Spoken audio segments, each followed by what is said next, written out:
Hey, Bust down, Pantheonas. Happy Thursday. What's going on? Wanzi, what up? Neries, see you. Bust down. What's going on, Chill? I'm all right. How we doing? I've been good so far. You know, a lot of people not enjoying the build up to WrestleMania, and I'm thinking it's okay. Good build with CM Punk and Reigns. Sami Zayn and Trick Williams is interesting to me. Oba, Brock. We've got the ladder match. Rey Mysterio just got added to it. I'm like, it's WrestleMania. Like even Liv Morgan and Stephanie. Yeah. Yeah. No, some of the matches are kind of duds. I guess I appreciate them taking the time to try and hype up the title matches with Rhodes and Orton, and then I've actually enjoyed the Reigns CM Punk thing. Besides the random Uso shit, I don't understand what the Usos place in the WWE roster is right now. They like slide from titles to the title scene to the tag team section to the mid card. They're just kind of like utility knives. But Battery I has think the something to biggest say. thing. Does he? I was gonna say I think the biggest thing coming into WrestleMania is gonna be Brock and Oba. Brock and Oba has got the most hype for sure. That should probably be main event first night. Is Brock Oba. That's interesting. I could tell you I'm more interested in it than I am in any other match. But to pedestal him like that, maybe give it another week of TV. We'll see what happens. Because they were the final moment of Raw this week. So maybe.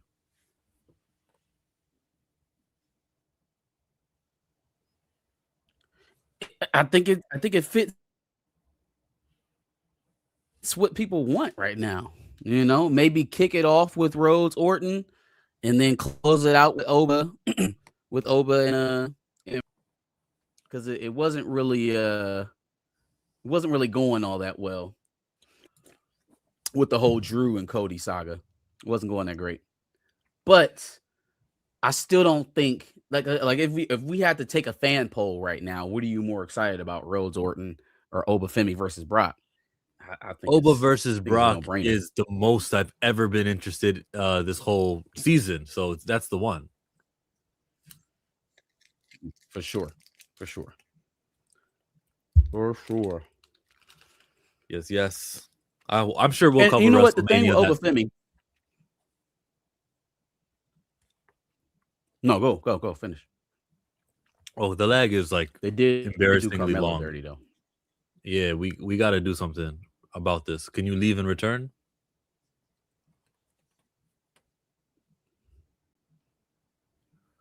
I guess he's gonna leave and return. Cody isn't a draw. So people, what's good, fellas? You know who is a draw though? If you guys go to the Hollywood handle, your girl Odessa Azion. They say she's gonna play Rogue Sugar. They're gonna make her do the voice Sugar. It's gonna be Rogue. It's gonna be Odessa. It's gonna be her. Does she look like Rogue? To me, don't care. If the casting director auditions them, I will have faith with the casting director. Usually, the only conversation starter I can do with this is, look, they didn't do the Kiki Palmer race swap. So then if we do have melanated characters, they won't be wasted on white superheroes. So good news. Cancel Wonder Man. She'll Wi-Fi work when Marcus don't. She don't like Scarlet Witch. She looks like Scarlet Witch? Does she? You know what? She might be Romanian. Odessa Azion? I don't know. That Azion might be a little bit. Who knows where she's from? Hey. What is this that we're looking at right now? We're looking at Rogue Sugar, What are we according looking to at? the John Roca and Jeff Snyder thing, they say that she could be it. She could be Rogue.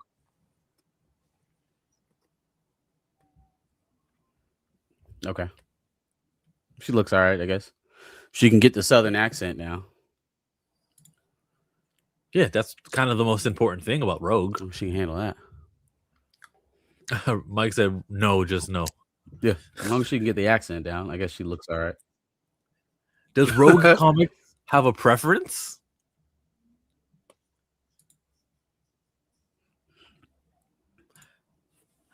WWE 2K26. I think Mike wanted Kiki Palmer.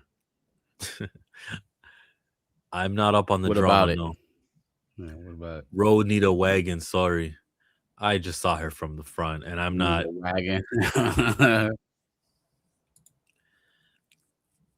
It's like Chun-Li. It's a requirement, man. It's a requirement. Hope he was hitting your squats. Okay. Don't skip leg day when you're up to play Rogue.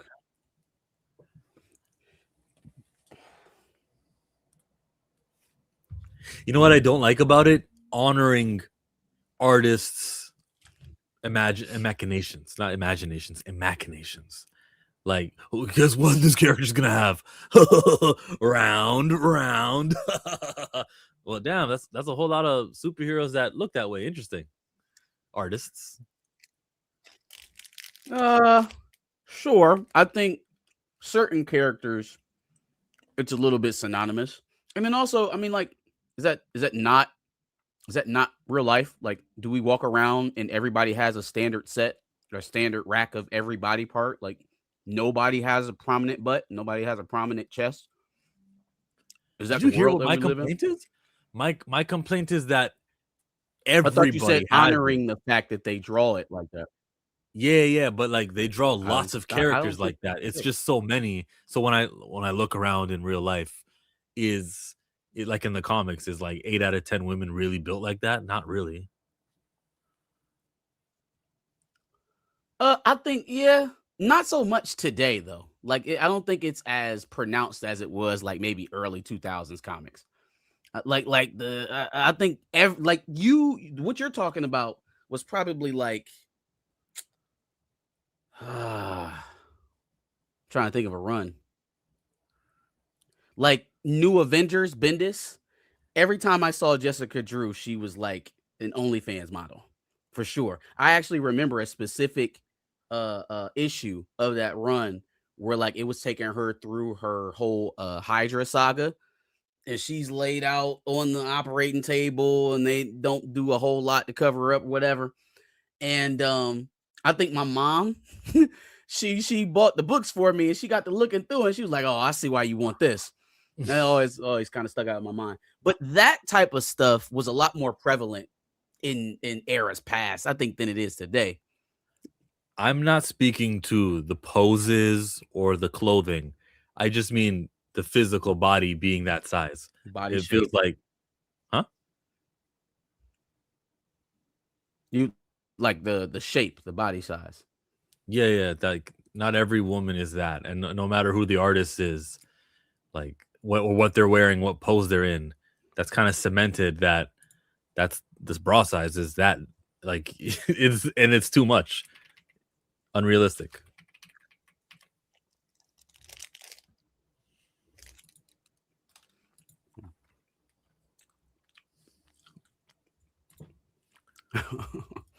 What?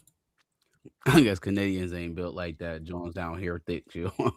That's crazy. Like that, you could argue back what I'm saying. Like, no, it's a Canada thing. What? Human beings are human beings everywhere.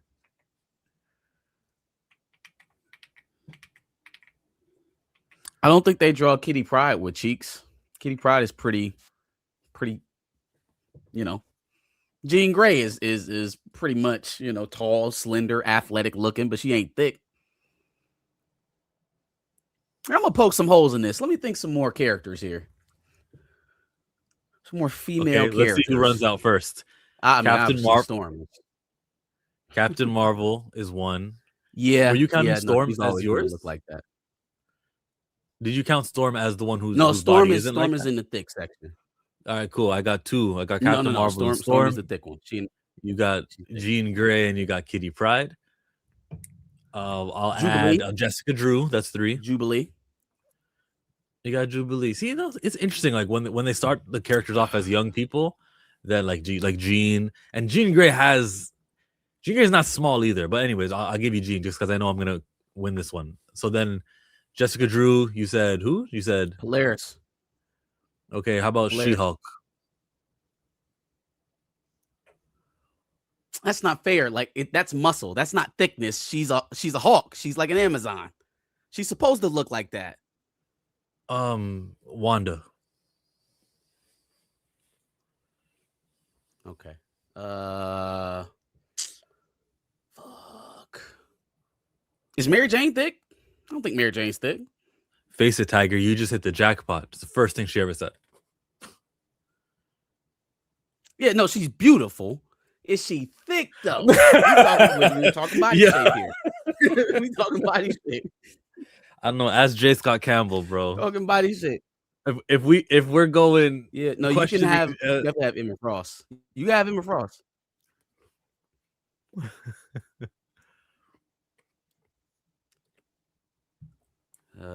Shit. You got to stick with the kids on default build women in Marvel Comics. You got Kamala Khan. You got Gwen Stacy. She's never been depicted like that. Flat as a board. Yeah, flat as a board. Stick with the youngins. That's the best option that you got. Riri Williams. Yep, there. Mm-hmm. I don't remember seeing anything too. Psylocke, very large and in charge. How about? Yeah, no, you can have Psylocke. You got Psylocke. Yeah. How about Selena Kyle, Black Cat? Very big parts. Yeah.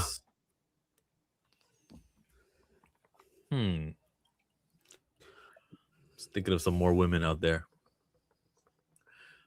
Madeline Pryor. What's the? She's Jean Grey. So no, that's mine. That's me. Yeah, I consider literally same person. How about? You think Hope Summers is thick too? Oh, chat's helping out. Psylocke, another thick one. Mystique, super thick. Mystique is super thick.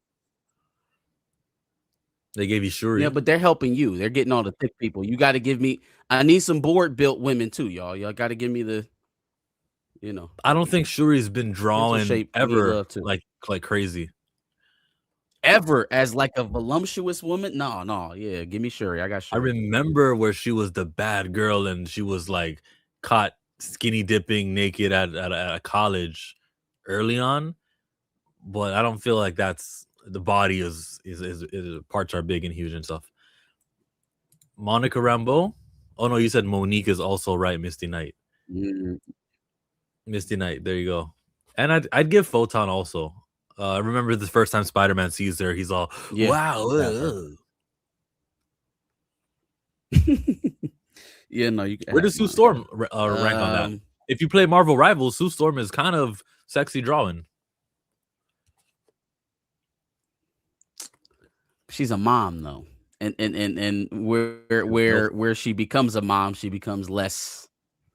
Yeah, it's MILF energy, but it's not. I don't think it's what we're talking about here. Plus, her suit is always like from just below her chin down to her ankles. Oh, you got one for sure. She's decidedly in the conservative. Aunt May, yeah, give me Aunt May. Give me Aunt May. I was just getting ready to say, what's old girl? She's an alien. She worked for Sword. Green hair, glasses. She's a mutant, I believe. Oh, with Astonishing X-Men, yeah, her. She was dating Beast for a while. What is her name? Yes, I can't think of her name, but that's another one for me. Good find, Abigail Standard Brand. Build. That was her name. Oh, so Abigail she's not Brand. Yes, sir. You know who was? During Academy X, there was a Muslim character who wears the niqab and covers her face all the way. And then one time, like she used her powers, but her clothes fell, and then she was in her underwear. That that character.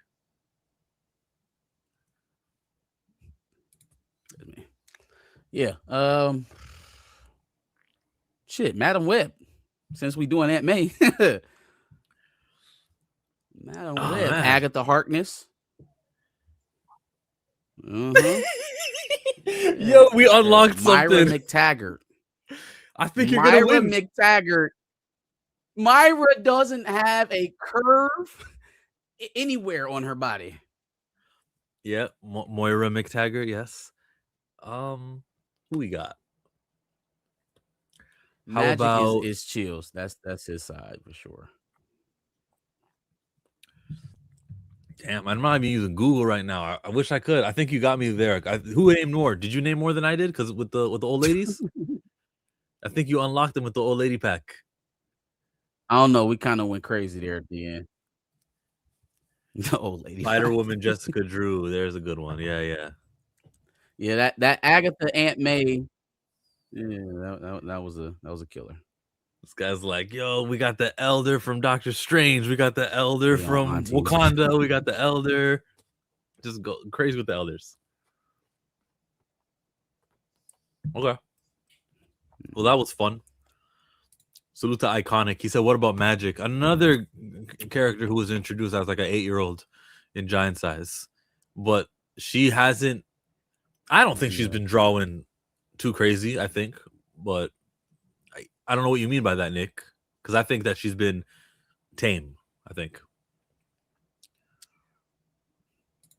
X-23. Again, see, when they're introduced as kids, we don't go all out with them. Tigra. Yeah. Let's do DC now. Okay. We got.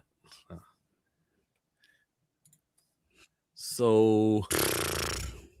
I don't think it ain't. It's Vixen in the field. You got Vixen, Nubia, and Diana. Probably. Yeah, but you got Amanda Waller. Who else and Lois Lane. Oh yeah, Lois Lane. She's cool. Lois Lane's not that. Actually, Rachel Brosnahan, I find her. She didn't dress like it, but I find her to be of that ilk. But she doesn't really. They don't really try with her. But I really wasn't trying to go to the DC angle. Paul says Catwoman, Poison. We get it. We got it. Big Bertha, Ashley Crawford. Big Bertha.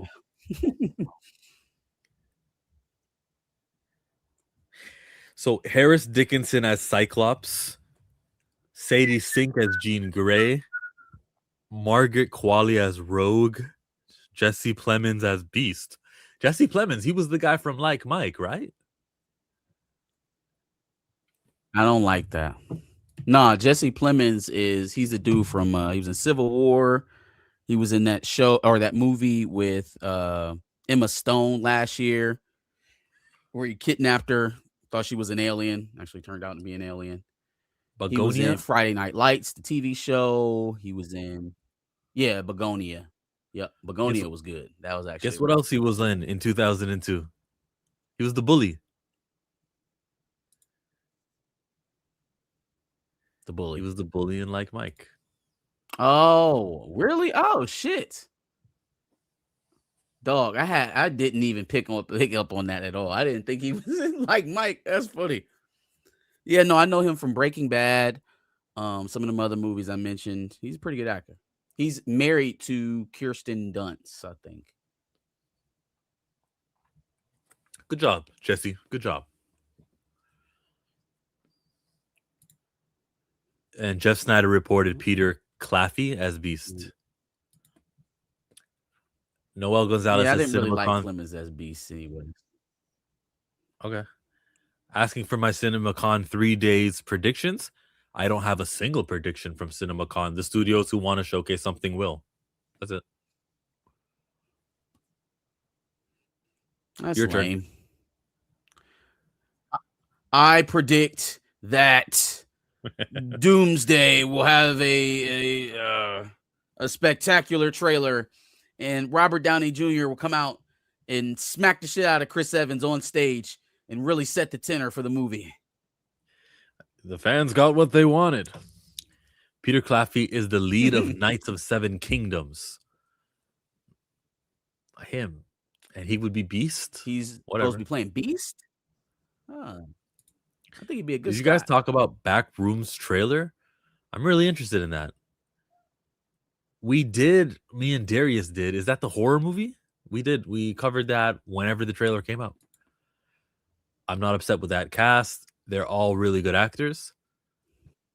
I gotta see the movie because sometimes good actors don't really kick it. No, Samuel L. Cruise is very good. Jackson sometimes doesn't have good roles.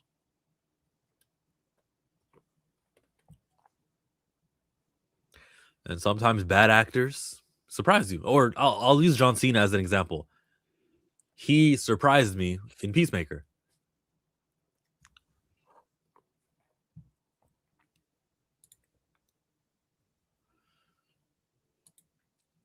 Just have Kang choking Doom. We will not have Jonathan Majors near choking for the next 10 movies. He's good on that. That headline, you see, you can't wash that off, and you don't need to associate an image with the headline. I can't pronounce brother's name in the film, but he's easily one of the best top 5 actors. I don't know who you mean, but it's all good. So there's some noise coming out of the Mortal Kombat world. There's a trailer, and Darius did send me. Oh yeah, the Children of Blood and Bone. F that, Children of Blood and Bone time, bro. I just saw something on Instagram how Children of Blood and Bone launched their own website, their own Instagram channel. This is a book that is a fantasy novel. There are 3. We want to have 3 movies. We'd like for actors like Damson Idris and the rest of them to kill it. I will show you today's latest Children of Blood and Bone video that's coming out of which website? Why I don't see it here. I'll find it. They definitely have an account. I followed it. You back?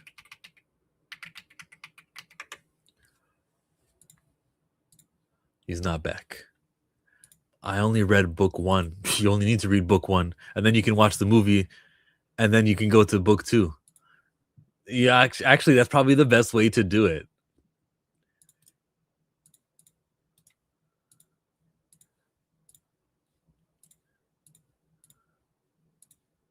Damn. I got to open the link in a new tab. Cut, paste. There we go. The video has no sound, but it's a simple ass Children of Blood and Bone. It's about a book. I really, really wish change the name. I really wish it was more family friendly. Children of Virtue and Vengeance, Children of Anguish and Anarchy. They're available. But they're going with Blood and Bone with an all-black cast and a decent budget from what I've seen. Risky. I gotta like and follow it for sure. Really underrated actor.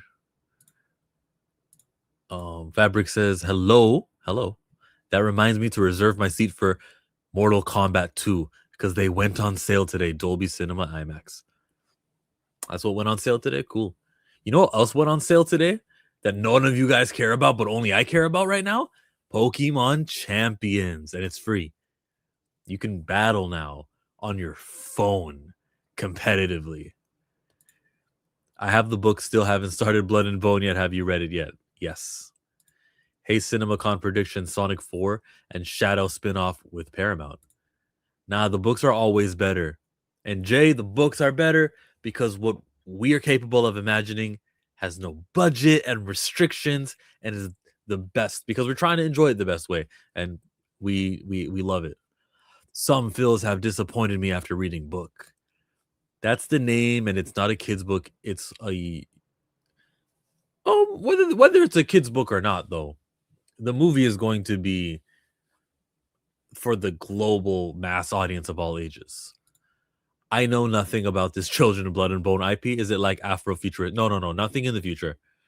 It is, yeah, African-based. Lord of the Rings would be closer to what it is. Grand Regent Threg. Liz Olsen is pregnant. Who's Liz Olsen?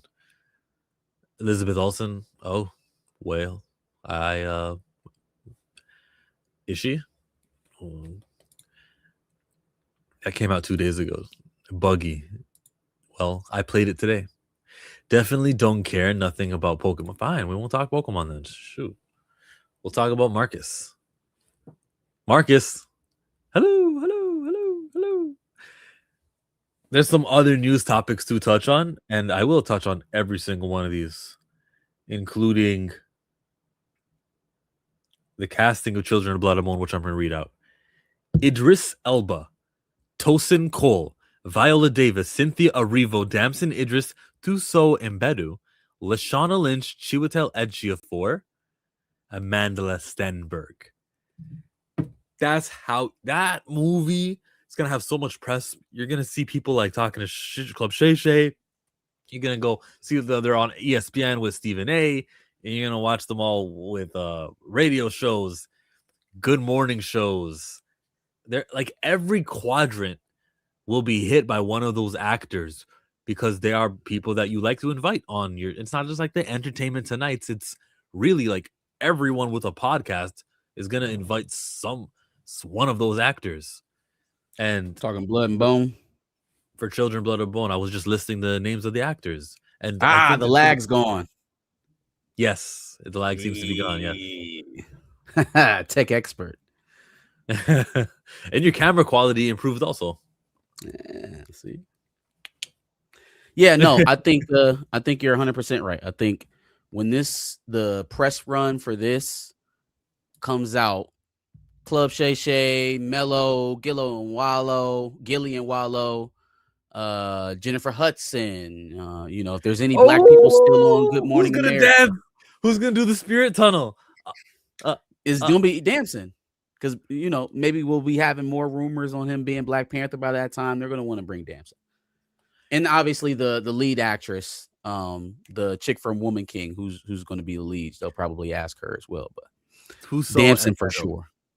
Now with Jennifer Hudson, though, they need to go there with an assigned dance. Like, I don't... You know who got lucky? Aaron Pierre. Aaron Pierre got really lucky. Aaron Pierre, it's Mufasa. And Damson Idris, he's T'Challa. Damson Idris, he's T'Challa. They can do that?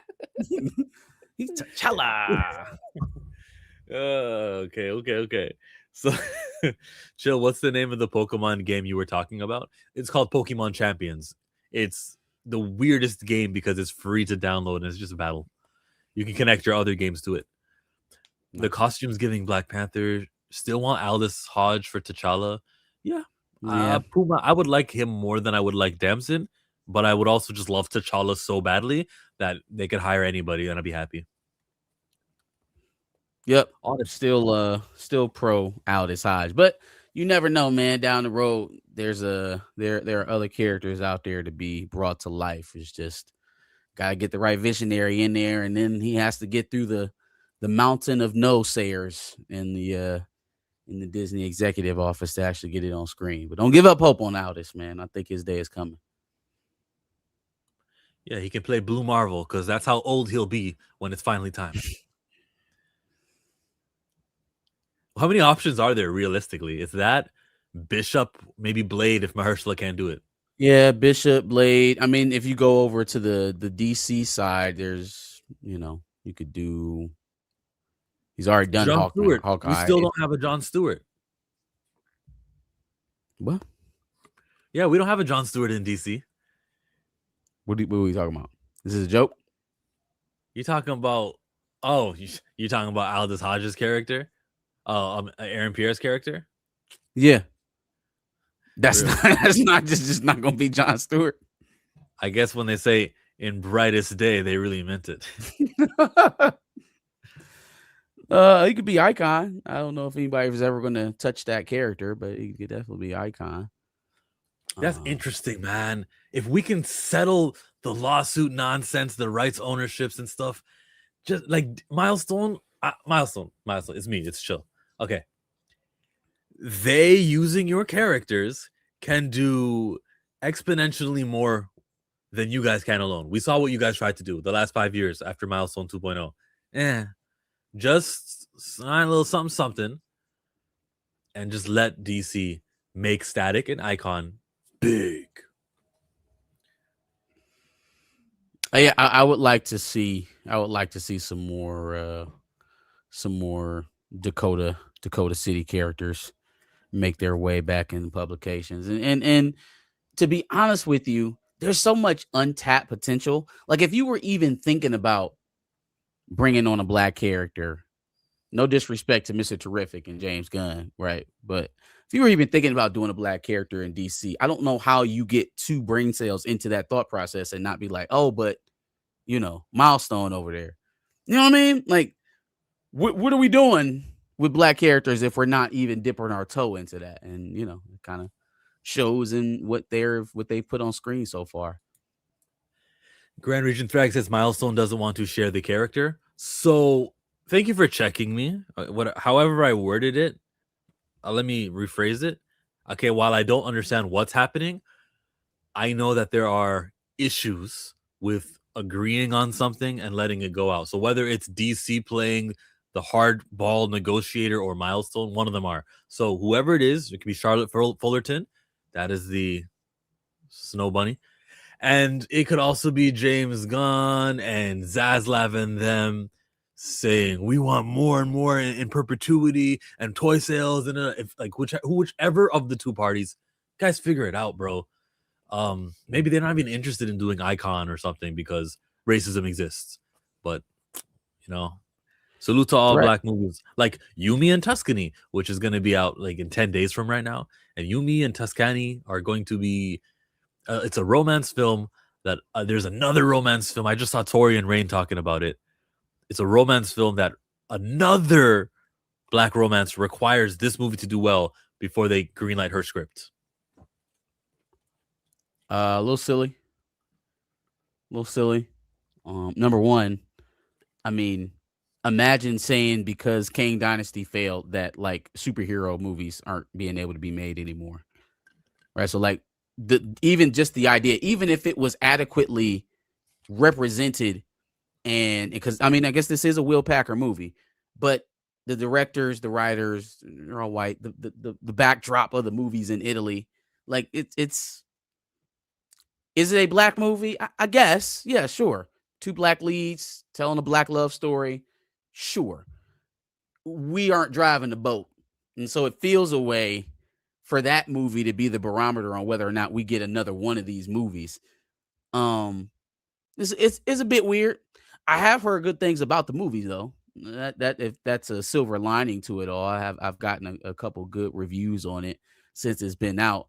But it's just like this idea that like we've never had a black rom-com before. Like it's just some taboo angle to make a movie. As if the 90s weren't littered with them, as if the early 2000s weren't littered with black rom-coms. Nobody's saying it's going out there and make you $1 billion, but can you turn a profit? Can you spend $50 million to make 350? Can you spend 80 to go out and make 400? I mean, I think that's admirable. That's more than admirable for a rom-com. So if you make 200 million, you probably be happy. I don't even really understand what is the dollar amount that it needs to hit? What's the success for a rom-com that it needs to hit? That's not hard to figure out. Just look at whatever the budget is and then see if they can triple it. Right, but what's a popular rom-com that's come out in the last couple of years? The one with Sydney Sweeney and Glenn Powell. See how well that did. I know that didn't make no damn money. But sure, let's look it up. You sure? No, it was a successful movie. What's it called? Yesterday? Oh, what was it called? It took place in Australia, Paul. I don't think anything that Sydney Sweeney stars in necessarily makes a bunch of money, but we'll see. Let's take a look. Anyone But You is what it was called.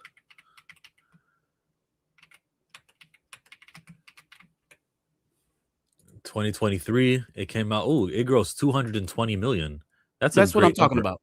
That's what I'm talking about. So like, if success for a rom-com is $200 million, then sure, You, Me, and Tuscany can absolutely do that. But is that going to be the Like, damn, if it makes 150, then we're no more black rom-coms. I have strong disagreement with you about. I didn't think it was that high at all. Like, I figured about 200 million is what we were looking at. You should have said that before I put up the numbers, but I think I did. Oh, I didn't hear it. I'm sorry. I said that they'd be lucky to get 200 million on a rom-com. I think it's crazy to go look at 200. Like, I can't scoff at 220 for a romantic comedy. That's a huge number. We're saying the same thing. Like, Okay, if you got 200 million, yeah, if we got 200 million for a rom-com, you're doing well. But my I guess if it's that low of a bar for success, why is this one film the measuring stick for all black rom-coms going forward? Is my point. I thought we were on the same page. Then you said, if it's that low of a bar of success, why would you think 200 is a low bar of success? Because in general, if we're just talking about movie box offices, $200 million is attainable by a lot of other genres that maybe rom-com is not. Like 200 million for, let's say, a horror film. 200 million was the first 2 weeks of Sinners. It's the first couple of weeks of Sinners. Yeah, that's a monster number for a horror. How many movies a year make 200 million? Maybe I'll show you that.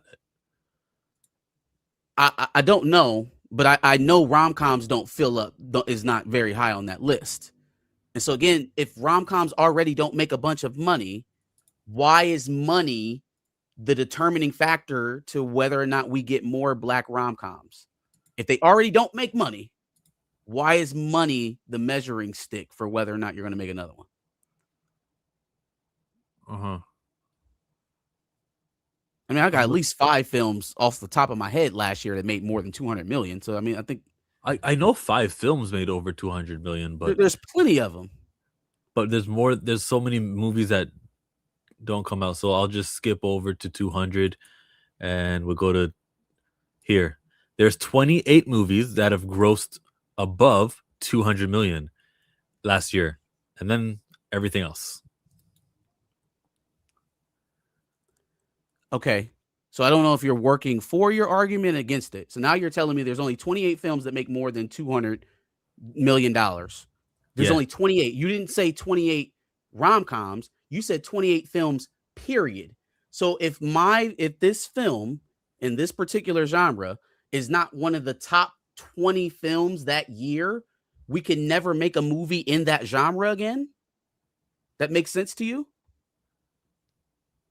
Nah, I not listening to the question. Say it again, please. All right. So there's only 28 films that we just established, right? That there's a finite amount of films. I would say that didn't feel out of the ordinary. About 20 to 30 films that make an exorbitant amount of money. I can go to 2024 if you'd like. No, I don't need you to change the year. I'm just saying we got a good understanding of what the number is. Yeah, 29 last year. Cool. So that again wasn't necessary. If we know that, yeah, then we're saying that that's not rom-coms. That's not black rom-coms. That's just films overall. 28 of them. Yeah, so I don't know. Why would we not make another black rom-com because this one didn't make, if it just so happened not to make $200 million? Okay, so maybe I should look at a black rom-com and make that. I was gonna say, even if you're going to do it, you should probably measure it versus other like films.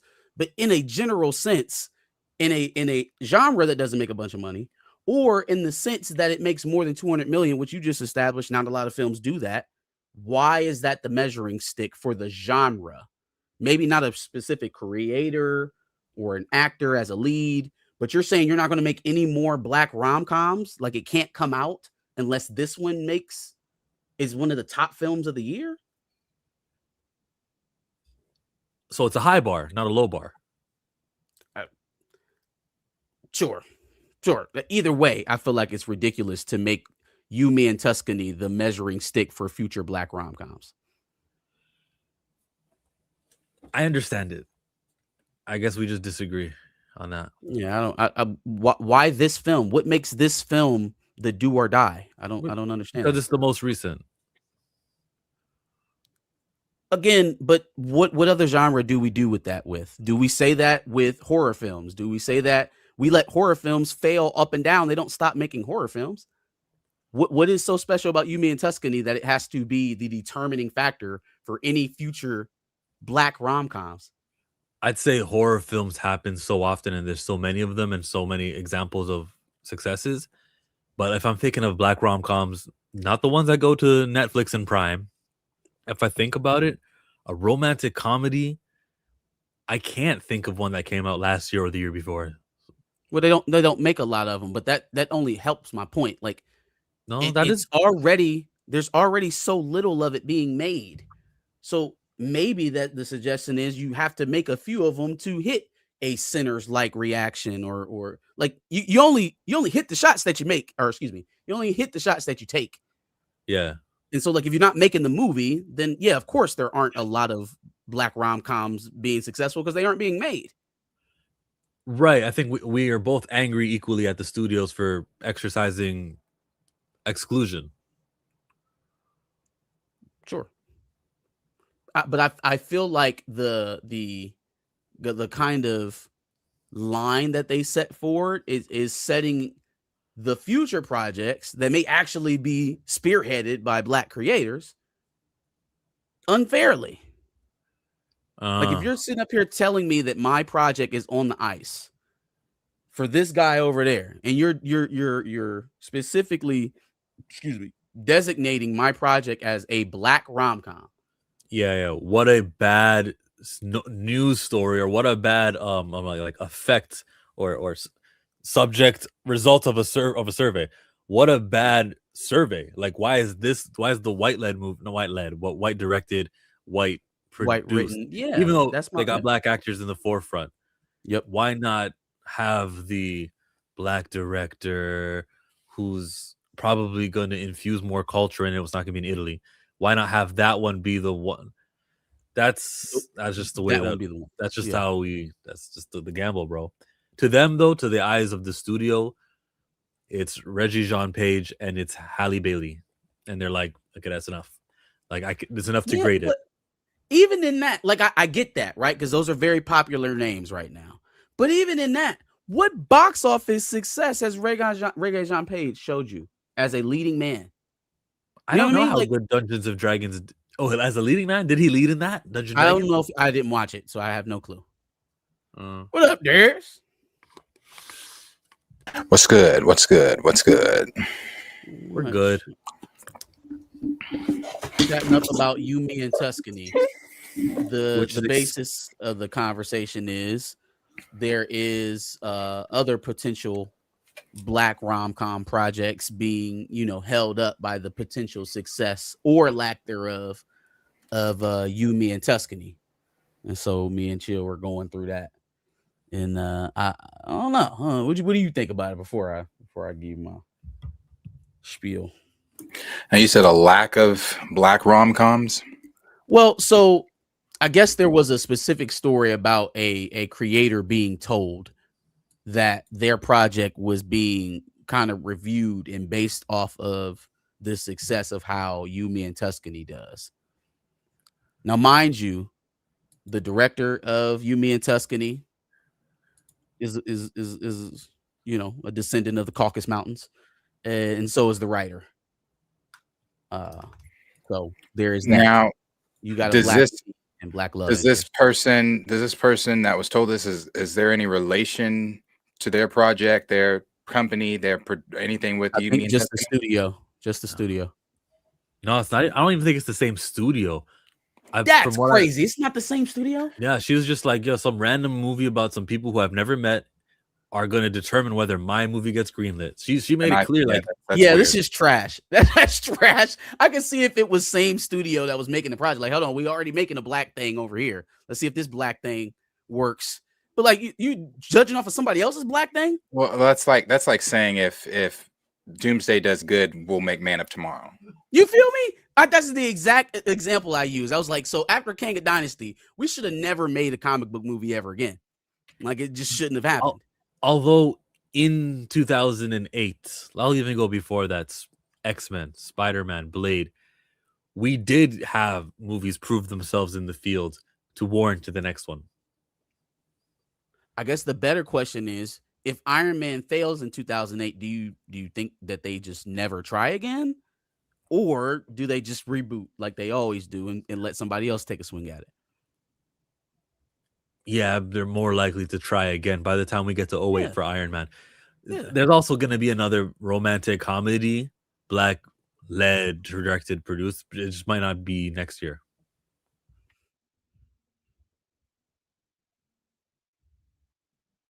I find it weird that this making of another project is, or that project is dependent upon something I have nothing to do with, but maybe because it's a black one. I wonder if it was a white rom-com, would they be saying that? Would it be like, Fam, I saw Trainwreck in the movies, right? If we're using these things as a measuring stick, then putting John Cena and Amy Schumer as love interests to each other in a movie should have derailed the entire genre. It should have derailed the entire genre. But you know, that happened, and somehow we still get shitty rom-com movies every year. Well, because we got one successful Deadpool movie, we get a second Deadpool movie, and a third, and a fourth, and a fifth, and now there's talks that a fourth, another Deadpool film could be the next Marvel Studios project to start production after Avengers: Secret Wars. If it's X-Force, I'm super happy. If it's Deadpool 4, I'm super happy. I like seeing him. I want to see more of him. Let's go. X-Force. So Domino, Cable, Deadpool. Where the hell's Cable been this whole time? Where he been at? I don't know. He left, didn't he? He went back to his universe at the end of or his timeline, future timeline, and at the end of he did. You're right. The end of 2. Yeah. I like this if it's X-Force. Or if even like you said, even if it's Deadpool 4 by himself, I like it. I like Deadpool. I think it is X-Force though, only because if I remember correctly, a while back they did say that Ryan was working on it, but it was an ensemble. It was going to be an ensemble film, so I think it might be that X-Force type of deal. I one of the things I do want to say though is with this, because I see the Secret Wars next to him, I don't know how you put this man in, because Henry had never seen Deadpool 3, so I rewatched it for the first time in a while this past weekend.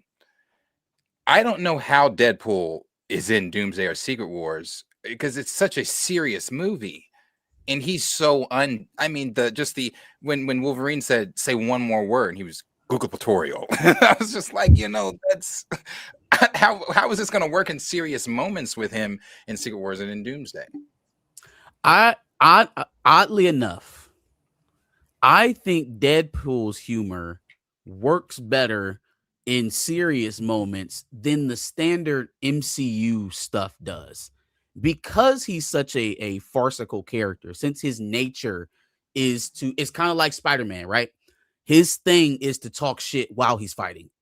It's to quip jokes in the middle of the battle, right? So it's not off-putting when Spider-Man is talking shit to you while he's, spinning you to the wall or just kicking your ass. It's kind of applicable with Deadpool. Since you already understand what his shtick is, it doesn't take you out of the moment when we make some corny ass joke. You almost expect it, right? And that's been the same thing through all of the Deadpool movies. They do not divorce the humor from the action. MCU doesn't really do that either, but they're just far less successful with it. And so I honestly think his brand of humor works better for a Secret Wars or even a Doomsday setup than what we've gotten over the last 2 phases from the MCU.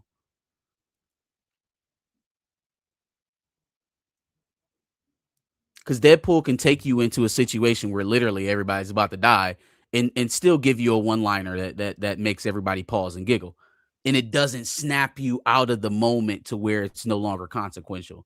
There are times in Marvel movies where we take like these elongated, I don't know why it's so hard to say that, elongated pauses to let the audience laugh. And it's like, bro, we gonna laugh or we not? Like, can we get to the next thing? Can we get to the next scene? Even in James Gunn's, style of humor, he has some of that as well. I'm thinking about the garage door scene in Superman with Mr. Terrific. Like that kind of stuff jolts you out of the moment. I don't think Deadpool necessarily does that. I think he's better suited for that type of thing. I'm interested in the clash. So his style versus everyone else, same room. My God, that's the fun part. Bucky Love, you think it was Ryan Reynolds that was fighting? I think it was Pedro. I think it was Pedro and RDJ. What were Pedro and RDJ fighting over? Remember they reported that there was two people that never worked with each other before that got into a fight on set. So I like predicted it was step on a Pedro and shoe. RDJ. Was it about a girl? It was somebody made a comment about Robert Downey Jr.'s pay. Somebody mentioned his compensation. He's getting paid quite a bit, and we will soon see 42 for one appearance. 42 big ones. We're gonna see soon here if that pay is worth it with this performance. Because if I any Tony Stark from that Doom, it's not a good job. The informant said the fight was over a latte order. I had the mocha latte. I could definitely see that from Pedro. Seriously, guys, who took it? Okay. I don't know. I don't see enough Pedro interviews to know if you were accurately doing him or not. Is that how he is? Oh, you've never heard him talk? That he was definitely the first time I had ever paid attention to Pedro's interviews or anything like that. I love him in Game of Thrones. That's my probably favorite performance of him. But was the Fantastic Four press run. He's very that what right, because he would like hug Vanessa Kirby and the whole Fantastic Four where they was rubbing on each other and stuff. Yeah. Oh, you're right. Yeah, he's a strange cat. He's handsy. He's handsy. They could have a relationship that I don't. It's not. Never mind, Pedro. If you're watching, he's very into personal space or lack thereof. All right. Well, he was awesome in Game of Thrones. That's the first time I've seen him there too, and then everything I've seen him in when he was playing the movie with Denzel in the Equalizer 2. Yeah, Equalizer 2. He was the bad guy. He did great. But now he's just everywhere. Issa Rae and Ryan Gosling. What about them? Yeah, I was about to say that's a random pairing. It makes sense, and we can introduce Forge in this X Factor movie. Everything makes sense. It's post Secret Wars. They can make anything make sense. You could do Forge is a very interesting character. I would love to see him. And you know what? Why? See, Deadpool is getting some of the cooler X-Men because he's already got Logan and X-23 in there too. So that's an easy X-Force team add right there. Those two. You got Colossus already.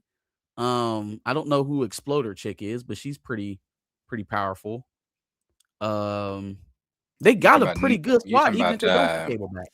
You're talking about Negasonic Teenage Warhead? There you go. Yeah. Yeah, you got her. What's the dude that's his friend in the first two movies with the glasses? Indian works guy? at the bar. No, he works at the bar, not the taxi, not the driver. Yeah. He's talked about how it's. I guess him and Ryan have talked about what's going to happen in the fourth one and how crazy it is. What in the ass? Did you guys hear about his the blow to his wife's lawsuit? Huh. Justin Baldoni, what happened? I saw the headline. Like 10 of the charges got dropped. So does that help him? He was suing her, no, she's suing him, but 10 of the counts ended up getting dropped. So it's just like, I think some of them was the most important or the most damning harassment stuff. So seems like that will be, the wind may be turning that way.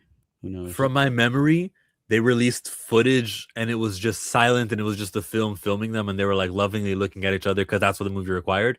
And it was all professional. They were just acting and everything was cool. And that was the moment that she was like accusing him of taking liberties with with the role. But from what I saw, it was just they were acting. Interesting. Yeah, no, I mean, a woman's intuition. I don't want to like get out of here. That's not what happened. Like if she felt what she felt, like I wasn't there. Right? I have to respect that. I had a hard time believing that a woman with as much of a reputation and as much gravitas as she had would endure some of the stuff that she said that she endured at a job, like not being made to be there, not in any type of like abusive relationship where you can't leave. Like this is a choice. Yeah. And so if the man is fat shaming you, if he's telling you need to lose weight, if he's telling you, if he's getting very explicit with how he wants you to kiss in scenes and shit like that, like that's all like very obviously creepy behavior. How long would a Blake Lively, put up with that? And then on top of that, how the fuck did that end up with you controlling the movie? The last thing that I'm worried about if I'm getting groped and harassed on set is taking over the production. So it just never, there were parts of it that didn't fit for me story-wise, but I guess we'll continue to see it play out in court. Nice Pool was supposed to be about Baldoni. Yeah. That was, yeah. We never would have known. Which he may end up countersuing for that. He'll lose that. All he gets from that. Yeah, he would lose that one. Y'all think so? I mean, it's very obviously about someone, and there allegedly people know or it was discussed that was supposed to be him, allegedly. Yeah, but wouldn't that be the equivalent of Erica taking Drewski? Well,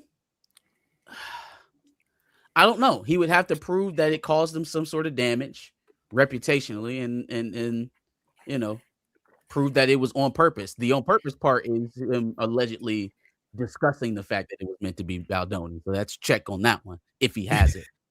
And that's the difference between Erica and Drewski. We know 100% as soon as he did that thing, he was playing Erica Kirk.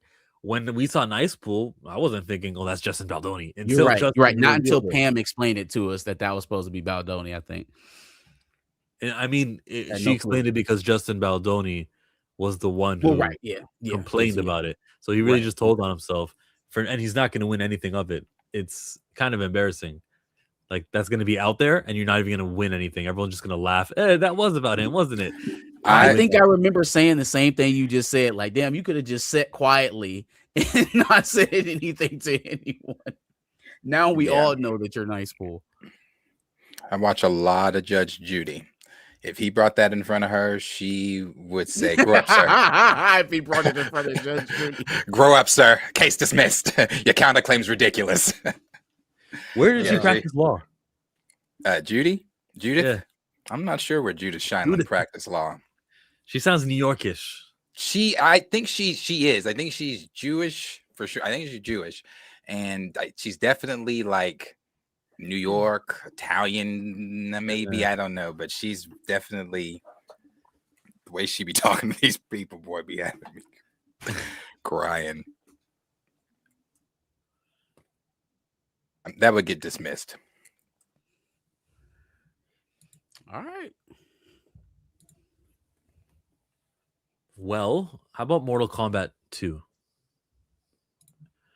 Is this one of the studios that will flag us? We'll find out in a minute. New Line? Who owns New Line? Disney, I think. It's showtime. Mortal Kombat 2. Get tickets now. Damn. Nope. Warner Brothers Discovery. They will ding us. New Line Cinema. So I mean, we can at least talk about it. I think a lot of people have seen it by now. Much better than the first, or at least looks much better than the first. I like that. It seems like this was the plan all along, which doesn't really make much sense because that's not how the original Mortal Kombat series went in terms of changing the POVs of the main character. But if it wasn't the plan all along, then it means they listened to fan criticism of who the fuck is Cole, and they kind of expedited the whole Johnny Cage arc for all of this. It probably should have been Liu Kang all along. I mean, like, why are we trying to complicate the shit? But this looks much better. My only problems with Mortal Kombat the last time is that I thought they got a little bit grandiose with the kills a little bit too early. I feel like they should have built up to some of those earlier deaths they had in the first movie. They probably should have built up to that. Like it just kind of turned into a one of those slash 'em up films, right? Where it's a little bit more about the gore and the I don't know what I'm trying to say. The bigness, I guess, of the scene. Also, the whole Cole arc. Don't know who the fuck that is. Don't know why we're following him. Not saying he can't be in the movie or part of the movie, but we probably shouldn't be him as the protagonist. They fixed a lot of that. It seems like this looks better in terms of the scenes. Carl Urban's kicking ass as Johnny Cage. I like it. I don't know what to say. Not a big fan of the franchise or the video games either. Really? Nah, didn't care. Were for you a it. Tekken guy? I was a Smash Brothers. That was my fighting game. That's not a fighting game. What's your button smashing fighting game? I guess I don't have one. Capcom. I've played all of them. Street Fighter, Street Soul Fighter, Calibur, Tekken, all that. Soul Calibur's good. but I don't really like them. Gotcha. Did you play What does that Marvel mean? I versus didn't really Capcom? get into first-person shooters for a while. Yeah. I Who's she hate again? first-person shoot. I used to hate first-person shooting games like Halo, bro. I used When to they hate first came Halo. out, yeah, Call of Duty and Halo were not my games when they first hit. Me either. Not at all. It's too violent. Yeah, I don't know if it's a violent thing. What about Street Fighter? Played it. I can Ryu, Guile. I recognize lots of people in Street Fighter. Don't much care, but it's happening. If you fell, the earth falls with you. Uno mas, thanks, Ed. This summer, Hadouken begins with combat. Oh, that's Sub-Zero. Look like Glacier from WCW. Ooh. What is he? I don't know what that is. It's a Gorgon. He's Gorgon. I don't know. I just made that shit up.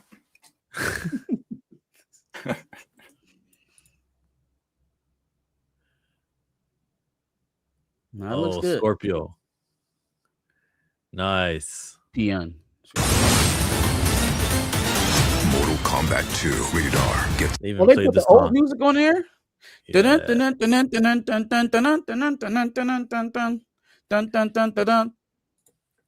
Who? That's how you do it, bro. Nostalgia. Make us feel happy. Like it feels very what Captain Kennedy would never do. Facts. I mean, I think the last when did the first Mortal Kombat come out? Like 21? It was definitely around COVID. It was like 21 or 22. So I think they kind of got a pass on whatever the box office lined up with. But I could easily see this thing cracking 400 or 500 million. Maybe. Yeah. I don't know. Could do a smooth 400 or 500 million. Video game movies have been succeeding, so this is another chance. Yeah. I'll like say how- we didn't. Oh, go ahead. It's kind of like how black rom-coms need to prove that they succeed to get a chance. We didn't talk about it when those pictures dropped, but that God of War right now looks like shit. You talking about the TV show? Well, I think they had to have casted before they decided what they were going to do with the story, because there's just no way in hell that Ryan Hurst is from Sparta. Like, there's no way. That doesn't compute. He's in a different part of the world at that time. Let's just say that. It's not believable at all. And I'm trying to give him some grace on the first looks, because I think people killed the Halo series prematurely. even though they, that production made some mistakes itself, but people kind of jumped on and on the bandwagon of hate for it pretty early. So I'm trying not to do that with God of War. I obviously love the series. And as Chill said, video game series have been winning here as of late. So I'm not rooting against it, but it looks away. It does look away. It's giving Eric Rowan and not Kratos. Yeah, I don't get that reference. Eric Rowan? What does he mean? He looks like Eric Rowan and not Kratos. Do you know what he means, Darius? You about to piss me off. Actor? No, he's a wrestler, and Chill knows that. Part of the Wyatt. Yo, he said, I don't Hey, do that. peaced out. WWAEW, WCW. Hey, peaced out. Hey, you know what you get, Darius? You know what you get for hopping off the screen? You know what you're gonna get? You know what you're gonna get? You know what happens? You're on the list. Oh, yo, he brought that back 10 years ago. Yeah. I missed that one. It's I was so kind of sad lame. that he didn't come back to WWE, but he seems like he's Well, doing his thing at AEW, so maybe he'll make me watch over there. Edge and Christian are back together as a tag team, so I'll tune in every now and again. hey, some people got the reference. Yes. Yo, you just made the Paul. I know you understand that reference, even though you may not like it. It's funny though. They shown Master show. Cheap Ass in the show. They started calling him Master Master Cheap. Cheeks. Oh, I'm very glad I missed that. Let's get into the supers.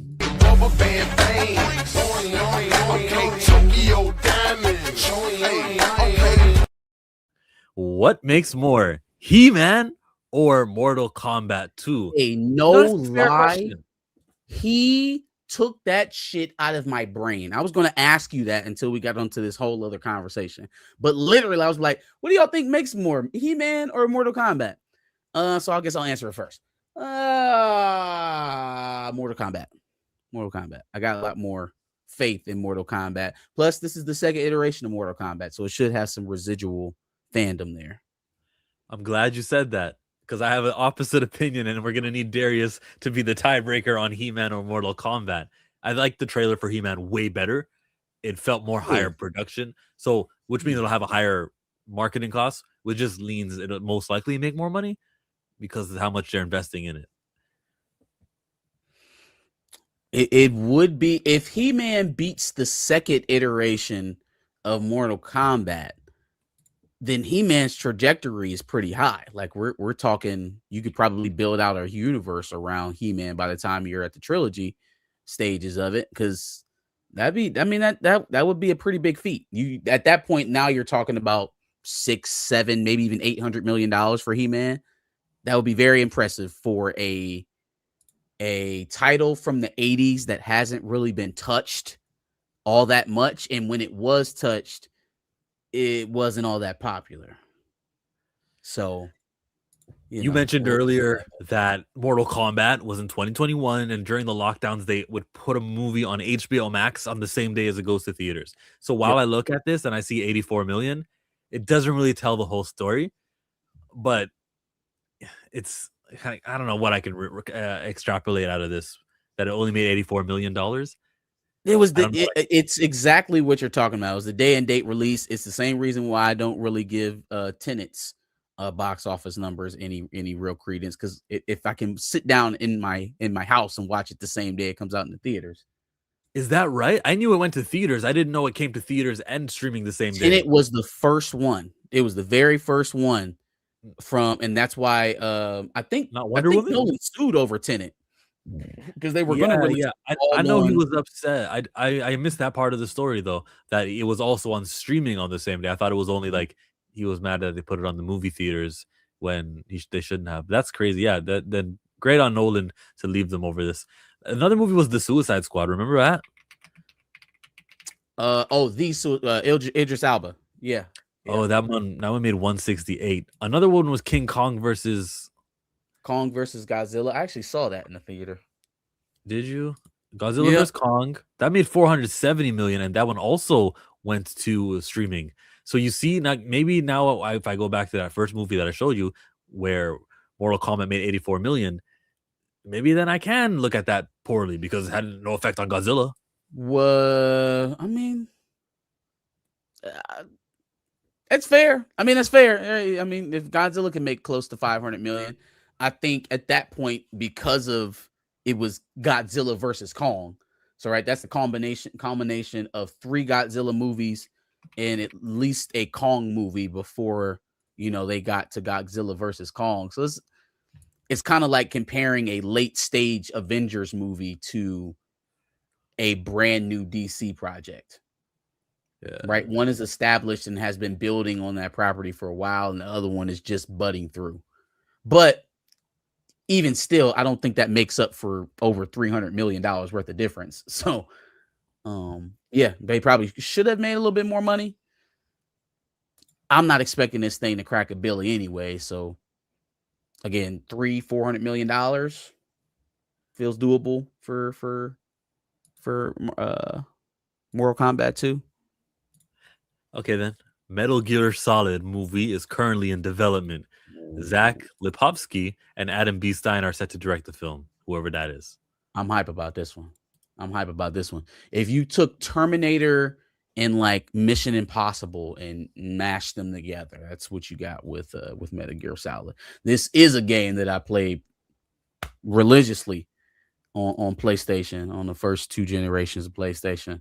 This was a regular play for sure. Very interesting character. Kind of gives you that futuristic soldier-esque feel. If you're into guys that use technology and gadgets a lot, very attractive here. I think a movie of Metal Gear Solid it's not like it has to be, doesn't have to be a Marvel franchise or anything like that. It's a type of film. It's kind of like John Wick. You can kind of put him into situations and let the movie be contained within that situation. It's not necessary for you to build this big grandiose world where, you got something going over here in this part of the universe and then it all comes together. Like it's isolated. So I feel like the years in between projects for something like a Metal Gear Solid would be a lot shorter as well. This is something that you could probably crank out every 2 years, just like John Wick. I guess casting is important. Who would you get? Wait, first of all, did you play the game? No, but I know Snake from Smash Brothers. Oh my God. Okay. Who would you get? This dude looks 45, 40 plus. So 40-year-old white dude, Ryan Reynolds. Fuck no.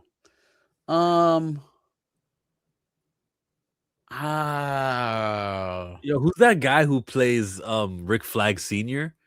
He was Crossbones. He was in Purge. Carrillo? Frank Carrillo, yeah. He kind of looks like him. I could do that. I could get down with that. Darius, do you see Frank Carrillo in this role? I could. Sorry, I was gone. Not to change subject. My dumbass left my cell phone at the damn store. You just went back to the store? No, I just called them. Oh, from another phone. They talking about, well, we're about to close. About to go. About to go the rest of the night without my phone. They said, yeah, well, you can come back in the morning. Do they at least charge it? Oh man, man. I'm like, at least you know where it's at. That's okay. Yeah. I wouldn't be mad at Glenn Powell. He seems a little bit young, but I wouldn't be mad at that. We're trying to cast Metal Gear Solid. We're trying to cast Snake.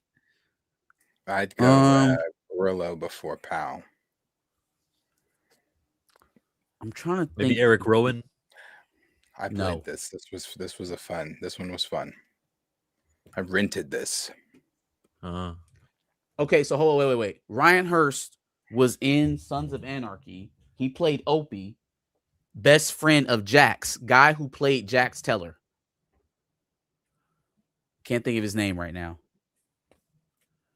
The guy who played Jax Teller, he was the villain in Zack Snyder's Rebel Moon. He betrayed the group. Mm.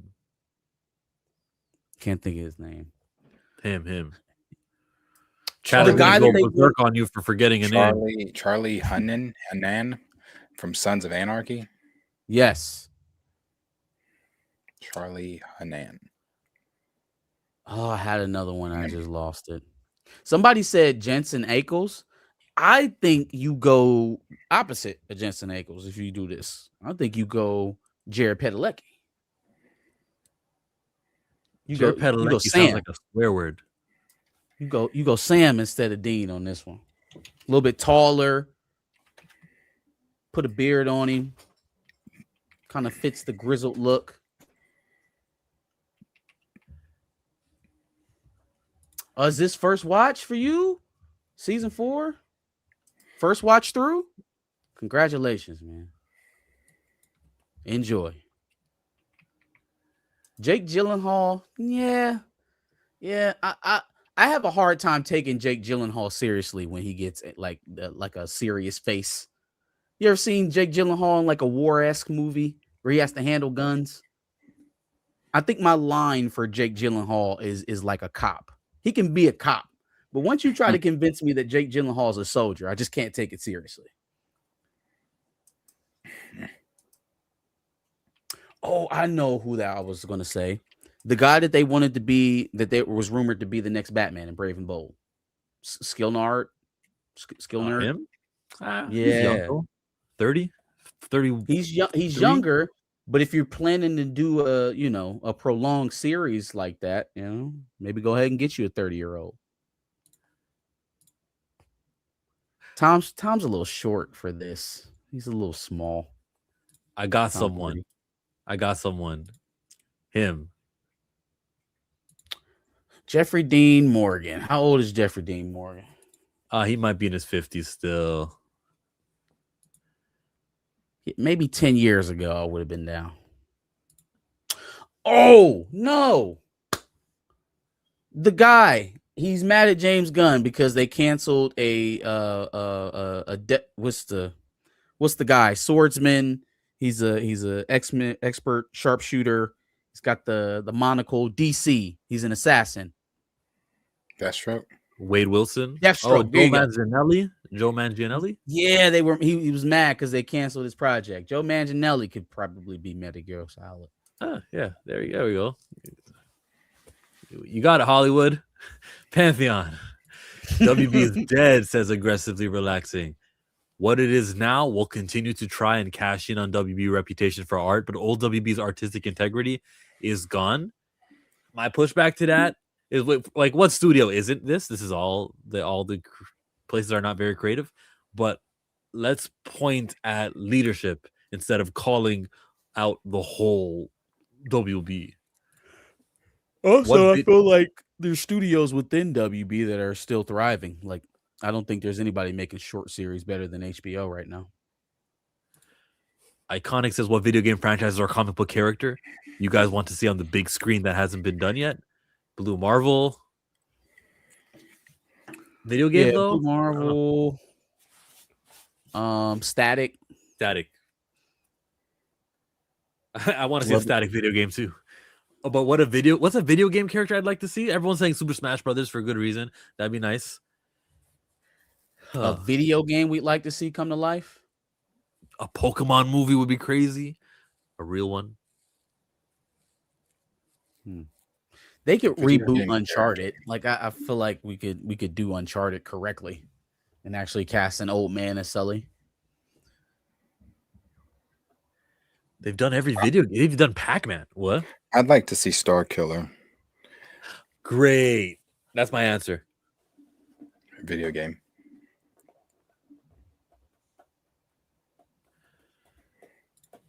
I know who should play him. Casting has to be perfect. I expect another fumbled video game film, but I did beat Metal Gear Solid. KJ says, hope you get your phone back, Darius. I remember my card slipping out in a theater. My goofy ass ran back. Luckily, I got them, LOL. Man, appreciate it. Wherever you were shopping, though, you better continue shopping there for them to actually like, okay, we got your phone, even though it's not ideal and they're closing. But the fact that they answered it and they're not trying to steal from you. Oh no, they didn't answer my phone. I called the store, and no, she did not go and get it. She said, "Well, we're actually walking out of the door." So, and that was her saying so. So no, they didn't do me any favors. It's going to be sitting on that same shelf that I left it on when I go grab it in the morning. Well, at least they Oh. locked the door and they didn't steal it, you know? Yeah, they No, didn't do we don't that. know that yet. Hold on, though. It's left there, and then they're going to be like, when you called on the phone, it's not like we looked to see if it was there. We just said we'd leave it there, but turns out somebody took the phone. So I don't know yet. I don't know. Well, it is an iPhone. I can track it. I'm about to say, yeah, find my iPhone. But yeah, so I expect it'll be there in the morning. The store is literally around the corner, so I was gonna tell them, well, I can send somebody to grab it really quick, but she said we're walking out of the door, so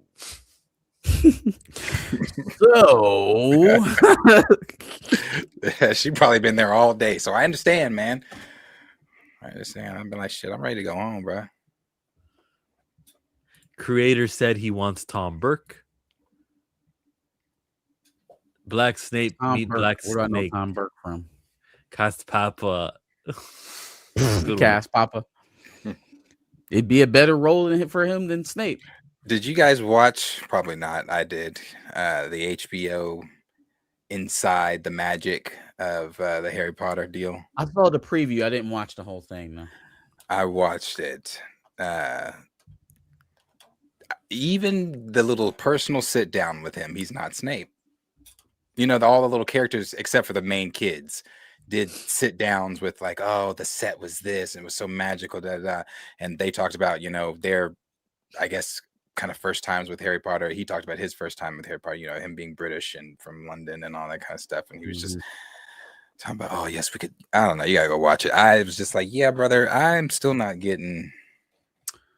Bro,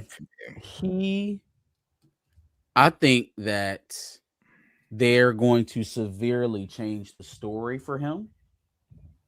And that's going to piss these people off way more than the fact that they've made a black man Snape. Like, they're going to have to materially change the backstory for Snape to make it make sense and not be violently racist. And that's going to piss these people off more than the fact that he's a black Snape. The fact that they're going to have to make Snape a different character, essentially. We simply cannot do Snape was the pariah of all of Hogwarts.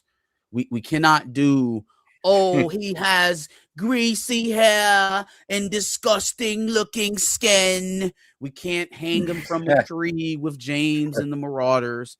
We can't do none of that shit. I don't even want to see him even look Lily's way. He start turning up his nose towards Lily, and I'm turning that shit off. Okay. So the fact that he's going to be essentially a different person with a Moesha wig on I think is going to piss off more Harry Potter fans than the fact that Moesha wig. Yeah. They might as well gave him the bob. How is what he has on his head any better than just giving him the same wig that Alan Rickman wore? How is that an improvement? Hey, they said because, man, we gave him dreads. So Dookie single braids is not a male. It's not a very popular male fashion. And even where they are, they're like knotted to the scalp. It's not the fuck. It's not Moesha. Yeah, it's not the Maxine singles. from Living Single. That boy got the cool runnings hairdo. Like Snape. They should delay this. They should delay it as much as they can, especially just to make the kids the kids get older, and then finally, when the kids are in their teens, you just release it yearly. Film it, and everything. But when it comes to release, let them be a little older. Save them the mental struggles. Don't Jake Lloyd them. Speaking of him, what was our latest update? He was battling with schizophrenia, but now he enjoys Star Wars again, and his mother lets him like enjoy it and go on websites and stuff, right? Who are you talking about? The actor who played Anakin in Phantom Menace, Jake Lloyd.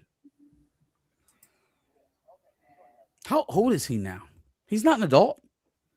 Yeah. You said his mom lets him play games. So I'm confused. When you stepped out, like he suffers from schizophrenia, and he's sort of. Damn. I think he's dependent. Maybe that's the wrong word, but his mom's in his life. Sucks. Damn. Okay. It makes you think, like, if you were ever a parent with a kid who wants to be a movie star, like, do I do it? Mm-hmm. I don't know, man. That's a nasty business there. Right? Shoot for the star. You can be whatever you want. Hey, can I audition for something? Oh, I'd do it, but I'd also be that. I'd be that overbearing parent that's going to get on your nerves. And if that could be a thing that sometimes, causes my kid a role, okay, well, at least I know nobody's up his ass.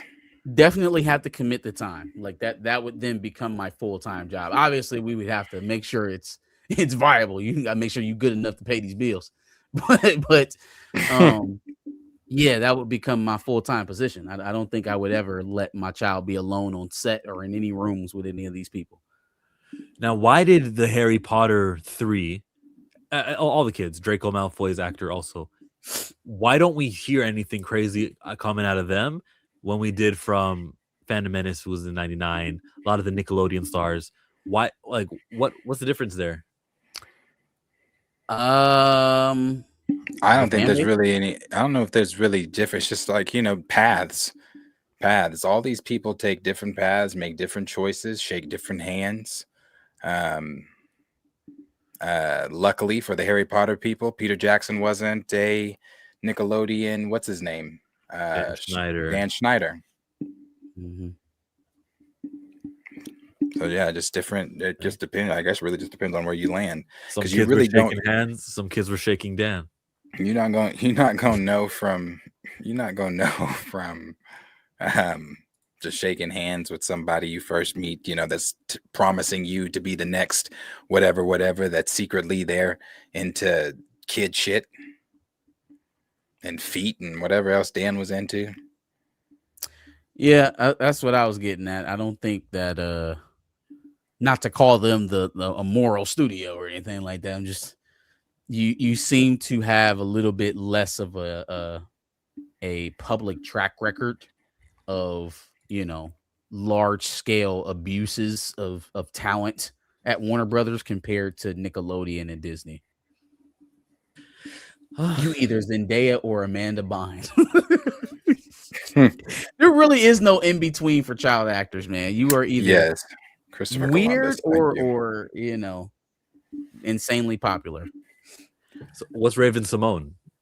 Insanely popular. I feel like she was weird for a minute. She was weird for a minute, but she's moved back into insanely popular. She did get real weird. When? I want to say it was around that time she was like kind of on The View, and then maybe a little bit before that. She got weird. Definitely The View years. I thought she was too young to be on The View. She was on there with what's her name, DJ Detweiler, or what's her name? And goddamn, what's John McCain's daughter was on there for years. She was Megan, young. yeah. How old was Megan? I don't know, but I couldn't stand her. When she started, I think she was in her late 20s. Oh. Well, I thought The View was like older ladies. I don't watch it. So now I know. They got to get The View has had many different. The View's best days was when Rosie used to make Elizabeth Hasselbeck cry every day. Those was the best days. I'm surprised Sunny Hostin's still up there. Man, I saw they brought Elizabeth back and she was going at Sunny, and I'm just, everybody in the comments, I don't watch The View either, but I do see things. I know what they're about. But I was like everybody in the comments, why is she back? Why did you bring her back? She's really annoying. Raven's 40. I don't know why I keep thinking Raven's like in her 30s. Yeah, no, she's a little bit older. She's been around for a while.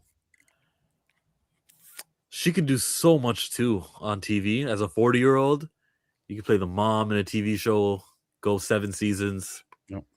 She said there was she did an interview when they were talking about her Mount Rushmore stuff. They asked her who some actors she hasn't worked with, she still wants to work with. So she still got a bucket list of things she still wants to do. I don't know, but her wife is her wife's weird too. Her wife's weird too. I also don't believe. Maybe, bro. I don't know. I can't say I don't believe it. She's Whatever. got one of those. She's got one of those partners that like needs to be seen. She got one of those partners that needs to be seen and needs to be heard and needs to constantly reaffirm her worth.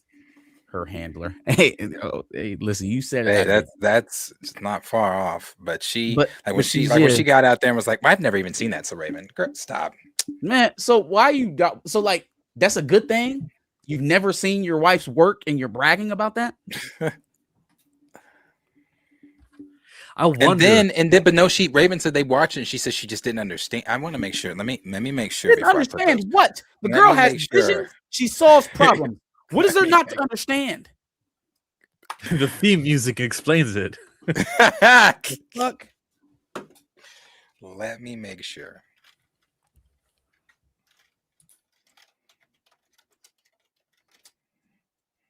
The theme music says, imagine listening to Kim Possible and being like, I don't get it. Call me, beat me if you want to reach me, motherfucker.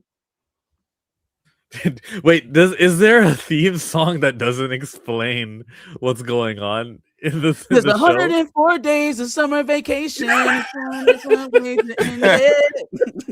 all explain it. Hey, sweet life of Zach and Cody. Here you are in your life. Here you are in mine. We have a sweet life most of the time. You and me got the whole place to ourselves. It's in the song. It's in the song. Literally explains the show. How could you watch a Disney show and not get it? I don't understand. Phil the Future was another one. On a holiday through history, the final destination was a mystery. It's in the song. Yeah, that was. What was his name? Ricky Altman. Most of the Disney songs are each one teach one. No, she said she now supports her wife, loves her work, and was merely defending herself against online trolls. Whatever.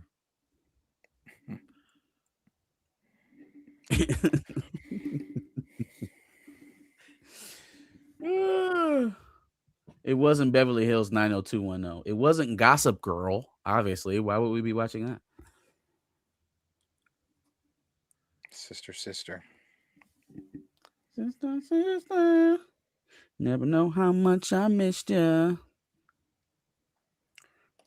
Not everybody sees how different we have come to be. Sister. Never know how I ain't with you. Smart guy was the same one. At the start of a life for Mr. T.J. Henderson, super intelligent upon young gentleman. A 10-year-old wig head busting high school. A tenacious little shorty with 1,000 IQ. He's got away with the ladies and he's keeping it real. Your favorite little study buddy, he knows the drill. Yeah, hey, man. That was the shit. Your brother is smart. He's a smart guy. Smart guy.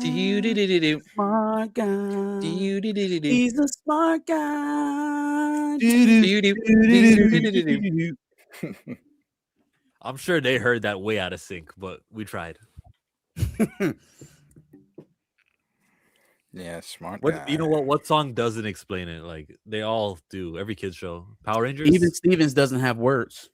Yeah, if they don't have words, that's the only way you can get out of this. And the video playing with the no words definitely doesn't explain the show. I mean, they pull out lightsabers and just be doing shit. Yeah, just go around doing shit. That was it. Well, let's pull out lightsabers over here. Star Wars, the Twitter account, is posting now, and damn it, I am interested in what they post recently. They've kind of been good at it. I need to turn on notifications. Work on the Clone Wars with. This is what awaits all those who have betrayed me. Anytime Maul appears, it generates excitement. When I was working on the Clone Wars with George, he had an idea that he wanted to bring back Darth Maul. And we did figure it out. And now is the time to continue that story in Maul, Shadow Lord. Maul is a person filled with rage and hate, seeking revenge. I gotta say something, sorry, because I edit videos all the time, and they like cut and trimmed and edited parts of his speech because he does not sound like he's speaking normally. Sometimes the voice is high. Sorry, we're in Shadow Lords. It's so bizarre. Listen to it clearly.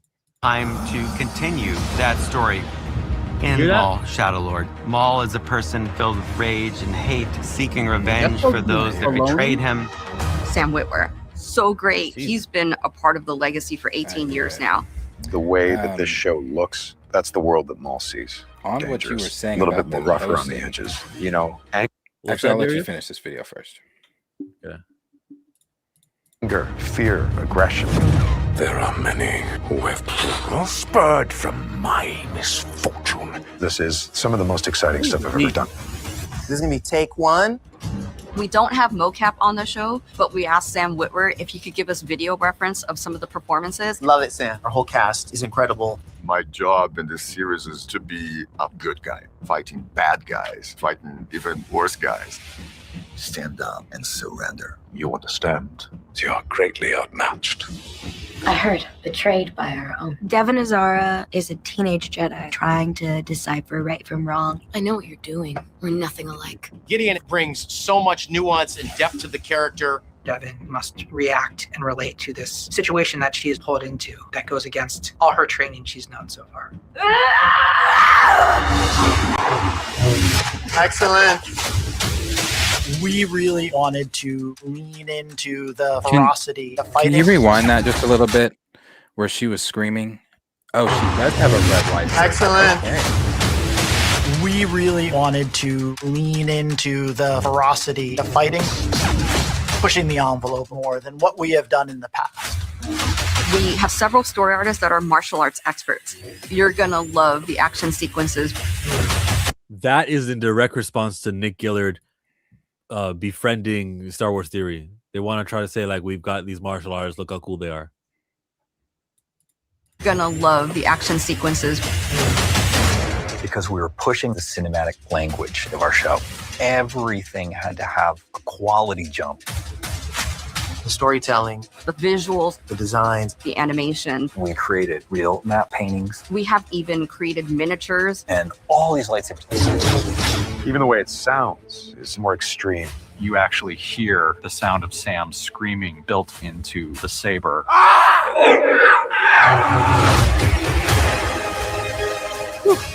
The animation looks fantastic. It's going to be fun, scary at times, dark, dramatic, to bring us the grit and realism that we want in a series with Maul's name on it.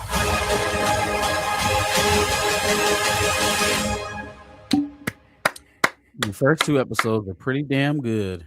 Pretty damn good. Damn good indeed. You know, so to what you were saying about them posting, they're proud of this. That's why they're posting, because I was just looking on their Instagram here. They have posted more about Maul Shadow Lords than they have about their first movie coming back to theaters since 2019. And it's because they have a lack of confidence in Mando and Grogu, and they are super proud of Maul Shadow Lords. I'll do you one better. Debunked the closer we get to the movie and we see the same rollout treatment. The movie's No, next I month. don't want to hear that. I'm gonna do you one better. We're Show gonna go us now. cross studio with it. What? We gonna But, go cross they've studio been. with it. I'm sorry. Hold on one second. Right, They've been advertising Maul Shadow Lords for a while and hyping it up. It's getting TV spots and different trailers every other day. Mando Grogu's not getting different trailers and TV spots and things like that every other day. I don't even see them really talking about Mando Grogu. I just gave the example of their Instagram. You can look at it yourself. There are more posts about Maul, and you're saying that's because we're not close enough. But Maul Shadow Lords goes into May, so I mean, I don't know. We'll see. I just super proud of it. What were you gonna say, Marcus? I was just gonna say, if you wanted to we could take this out of Lucasfilm and just create and give us a very stark example of what the opposite push for a television show looks like, and just compare it to Wonder Man. How did they push Wonder Man on Disney Plus versus how have they pushed Maul? Did Maul get this much attention? Were we posting 4 or 5 times on our Instagram page about Wonder Man? Did we have the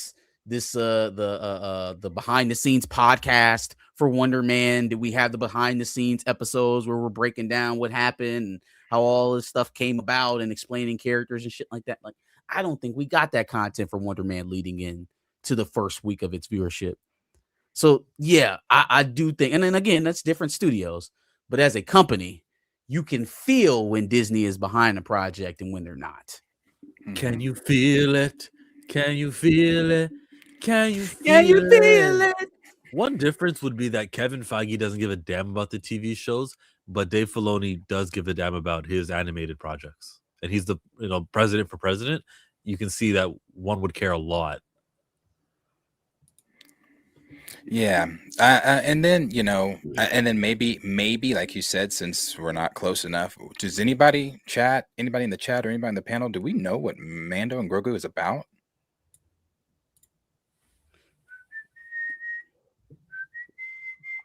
Okay, so and they haven't revealed that, but okay, so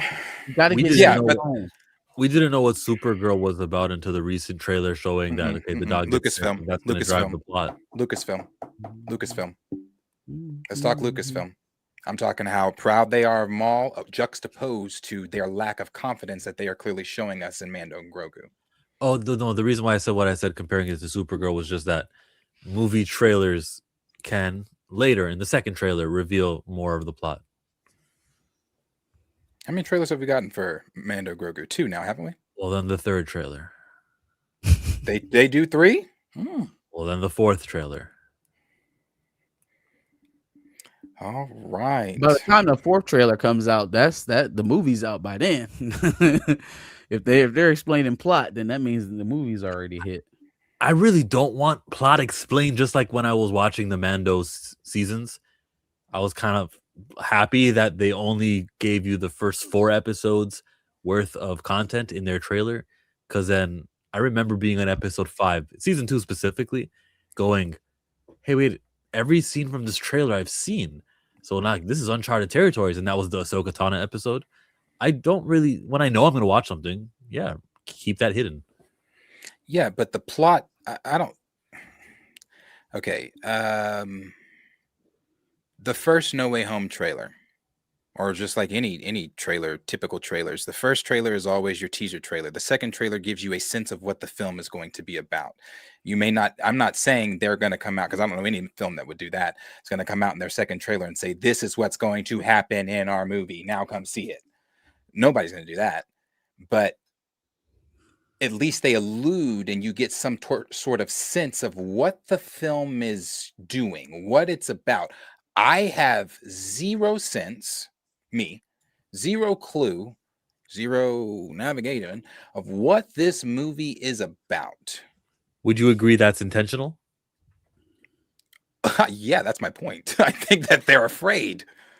I think they are afraid to reveal to the audience too much of this movie. I think that's why they're not promoting it. I don't think they really have much to promote anyway. I think I don't want to say that. I don't want to say that, because Jon Favreau himself has said there's a lot we haven't seen. So I think that again, when we're comparing a show like Maul Shadow Lords, which is something that is, as we've heard from Lucasfilm and we've heard from the people that saw the first 8 episodes and just common sense people, this is for the hardcore fans. Mando Grogu is not for hardcore fans. You don't have to be a hardcore fan to go see Mando and Grogu. But this right here, they seem to be rallying around more at Lucasfilm. They seem to be super. Clone Wars, they ain't do no behind the scenes shit like that for Clone Wars, except for season 7 when they showed us the making of the Maul and Ahsoka fight on Mandalore. we've never seen them do this type of stuff that they're doing with this animated show. The how badass these day-to-day or the leading up to Maul, how badass those little teaser trailers were. I just don't see them putting that emphasis into Mando and Grogu. So it leads me to believe what I will continue to believe as I see this film, and they prove me different. That they don't believe in this film. They don't believe in this film at all. Well, for sure, marketing and trailers and Instagramming will increase the closer we get to the film. But plot reveals feels like they're not going to ever give you plot reveals. Maybe they'll do the behind the scenes. This is how we did this effect. Will this translate in some way to the silver screen? Do we get Maul back on screen at all? I think this could possibly. The conversation has started about Sam Witwer could absolutely play Maul live action. Absolutely.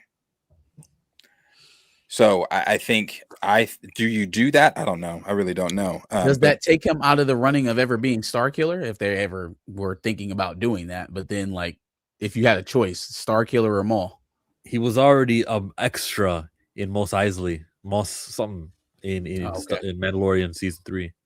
But I mean, but that's still it's a little bit bigger if you're actually a character. Can we forget that a guy looks the same? No, I don't think so. Just because Maul is being a Zabrak and a different species, you have the markings, you got the horns and all that kind of stuff. With Starkiller, he's just buzz cut. Just this guy, yeah. But cool. Yeah. And then the other Star Wars story they had there was the whole Mara Jade thing.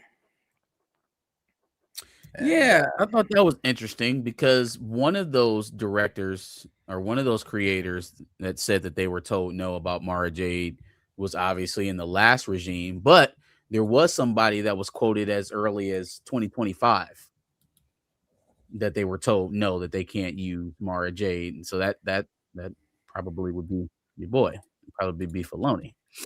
So why wouldn't Filoni want Mara Jade? They also say that Lucas wasn't very fond of Mara Jade in the article.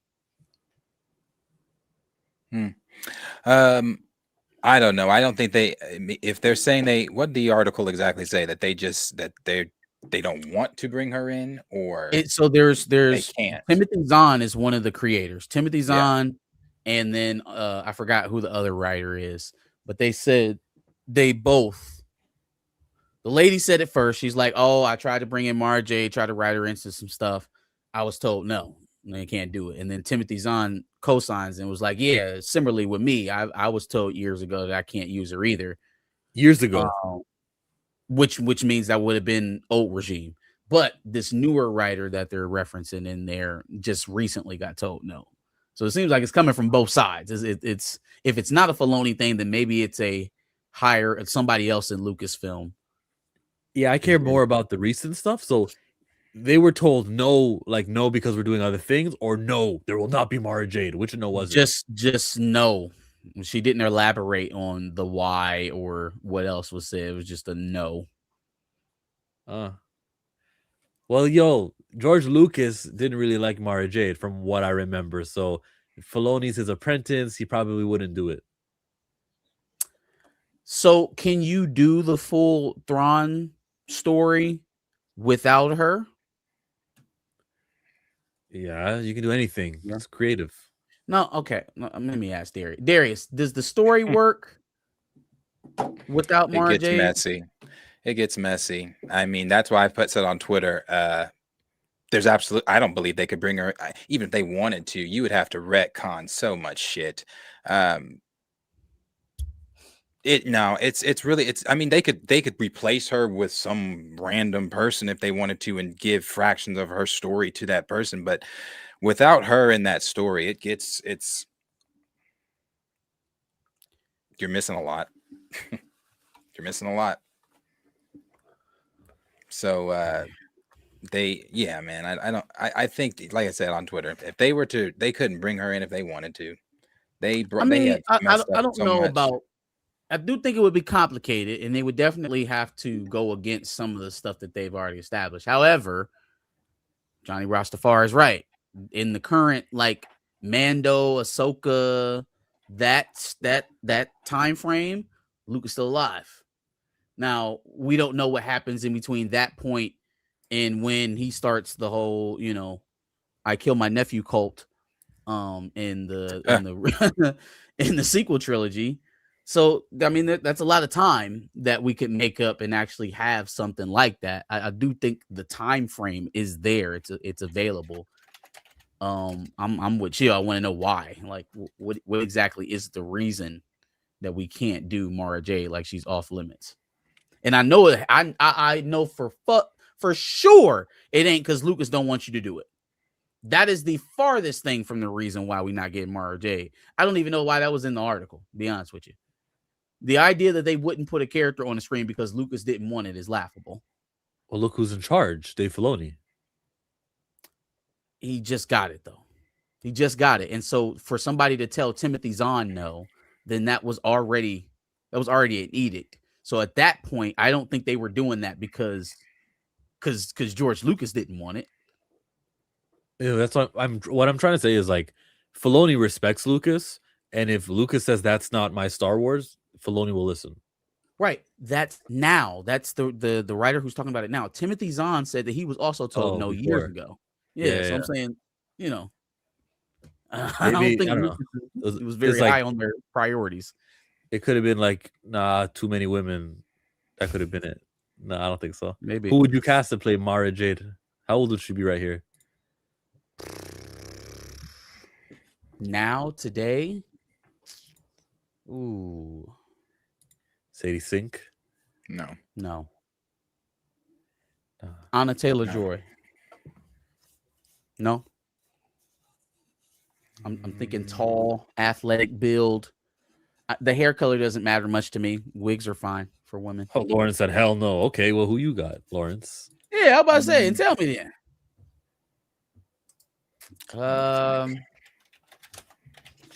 Odessa Azion. I don't know who that is. Let's see. She's got to be able to do some stunt work. Karen Gillian, who plays in Jumanji Nebula? and also plays Nebula. Okay. Yeah. She's good. What about what is that girl's name? That's a good pick. What is that She was girl's from name? Riverdale? The Rock's daughter in San Andreas. White chick. Alexandra Daddario. She was also in True Detective, and she was in Baywatch. Yes. Yeah. What is she, 40 though? Tall enough. Is she athletic enough? I'm not really thinking about age right now. I'm thinking more body type. Somebody who can move. Tiffany Haddish. Why are you playing with me? That was another wrestler. Another wrestler who's more interested in Hollywood than she is in wrestling. What did you say? They say she's more interested in Hollywood. That's what's said. Like she wants to further her career. Haddish? Tiffany. Oh, I'm sorry. Tiffany Stratton. Tiffany Stratton. Yeah, I was confused too. I was like, what? Oh, my brain didn't work today. Yeah, Tiffany Stratton. My mistake. I was like, I think he means Tiffy time. I think he means Tiffany Stratton. Yeah, that one. Right. Sorry. No, you good. How about but who's an athlete? Like who really can do work? Sydney Sweeney is actually like an MMA fighting trained person. Horse shit. She's an MMA fighter. I don't think she's a professional fighter, but she trains in MMA. Interesting. But no, I don't. I don't want Sydney Sweeney. I don't want Sydney Sweeney near Star Wars. What's your beef with Anna Taylor-Joy? Nothing. That was okay. I like her. No, I'm talking to Darius. I like her. I like Anna Taylor-Joy. Y'all want Sophie Turner? Sophie Turner. Oh, I could see Sophie Turner. Sansa? Yeah, I could see Sophie Turner doing it. Who just played Red Sonja? That actress. Red Sonja. Yeah. Sounds like a Encanto 2 villain. It's a comic book character. This is Ella Purnell from Fallout. Ooh, yeah, yes. Yeah, she's good. She's good. I like her. I like her in Fallout. I like her face from Mara Jade. Yeah. It's. I mean, I was gonna say she got buggy eyes, and I did say it, but technically, I think she got buggy eyes. The chick from The Substance. I think she was named for one of the characters in Snyder's predictions for X-Men. She was in The Substance with Demi Moore last year. So you probably do it.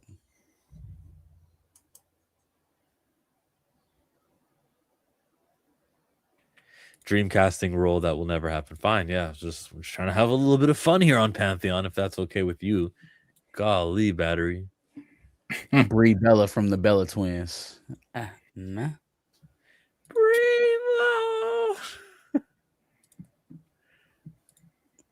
Do you know the Bella Twins from Total Divas? I do not. Ugh. Were you asking me? No. Yeah. No, you don't know. What is Total Divas? It's a reality show on E, and it covers pro wrestlers. It's basically Real Housewives for wrestlers. No, chill. There's no there's no like spin-off wrestling. No. There's anything under the umbrella of wrestling I haven't seen. There's no spin-off wrestling. I haven't seen it. Did you see the movie in 2008, The Wrestler? No. With Mickey Rourke? You never saw that movie? Mm-mm.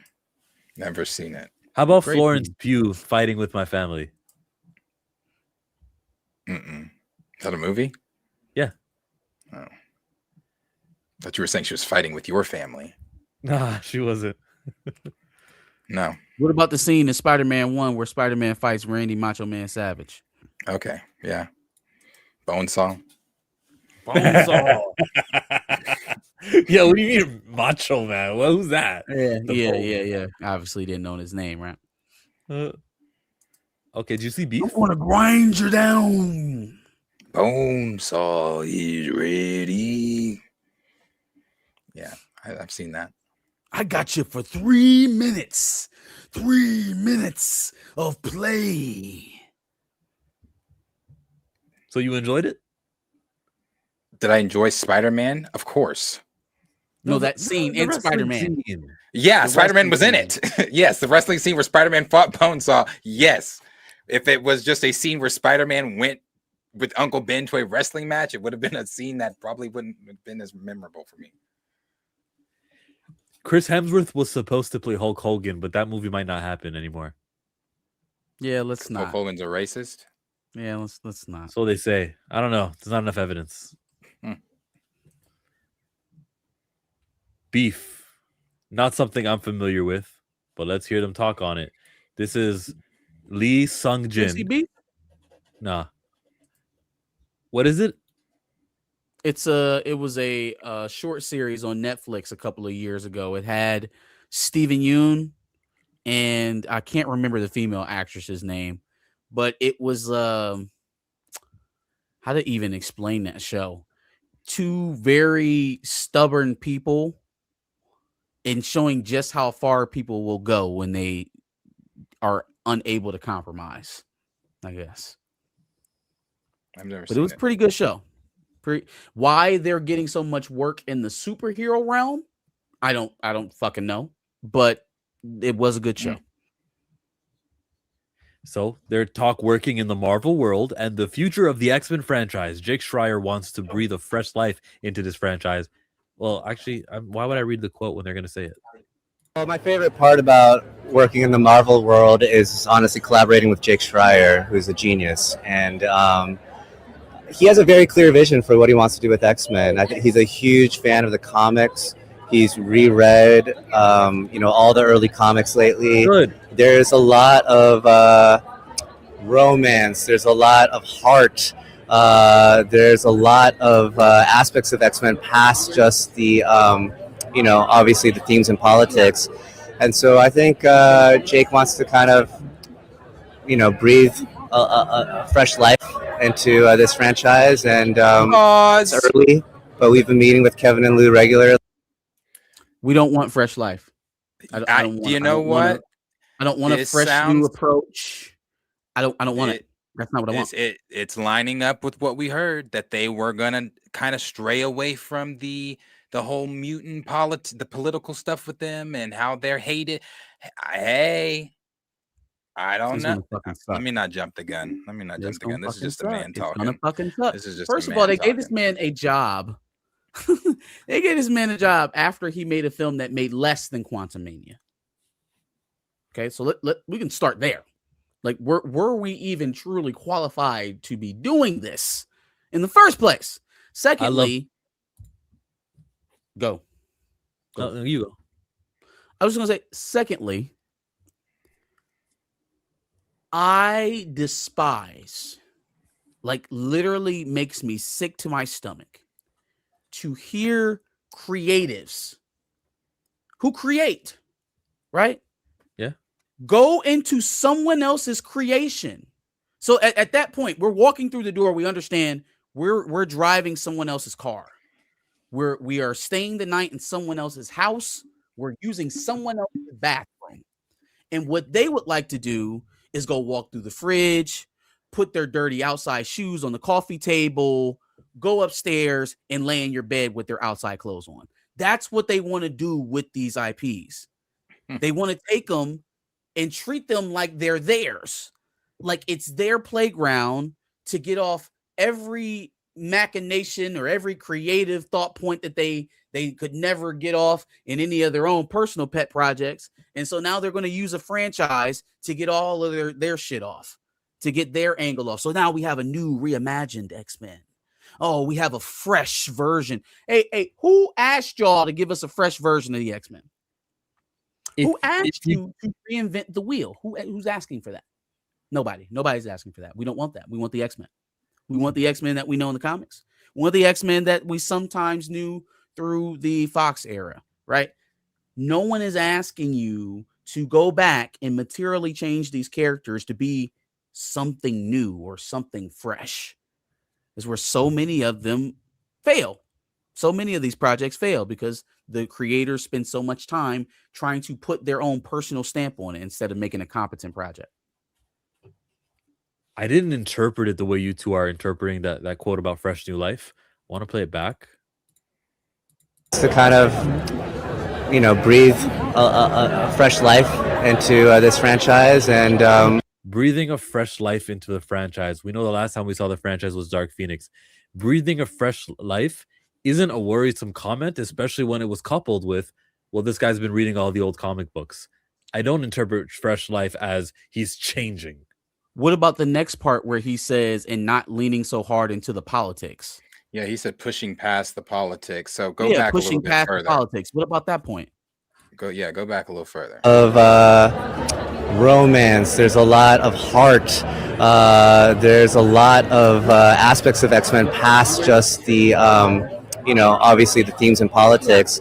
And so I think there's a lot of romance and heart and other aspects. Obviously, the themes of politics. Saying obviously the theme of politics means like obviously it's there either. It doesn't mean like we don't want to do it either. But I also feel him saying there's a lot of other aspects of the X-Men. Other aspects, yeah. Obviously, other than just the politics. Obviously is a heavy word. It makes me go, obvious. Yeah, we know that's there. Like he's not shunning it. It's obvious. Well, I hope it to be obvious that there's politics in the X-Men and things like that. I think that he's saying. Well, yeah, I think he's saying we're gonna highlight these things, and obviously the themes and politics are there, but we're gonna shine on this a little bit. Could be wrong. No, you could be right too, because since Mr. 4547 got there, all these companies are like, oh yeah, we can't make it so obvious. We want to appeal to Oklahoma. I just chose that by accident. I didn't even mean it like that, Darius. I'm just trying to choose a red state, Alabama. You know what I mean? He must hate television right now. By the way, between The Boys and Daredevil, He must hate watching TV right now. His Big Mac and Diet Coke sessions are not going very well when he's not watching Fox.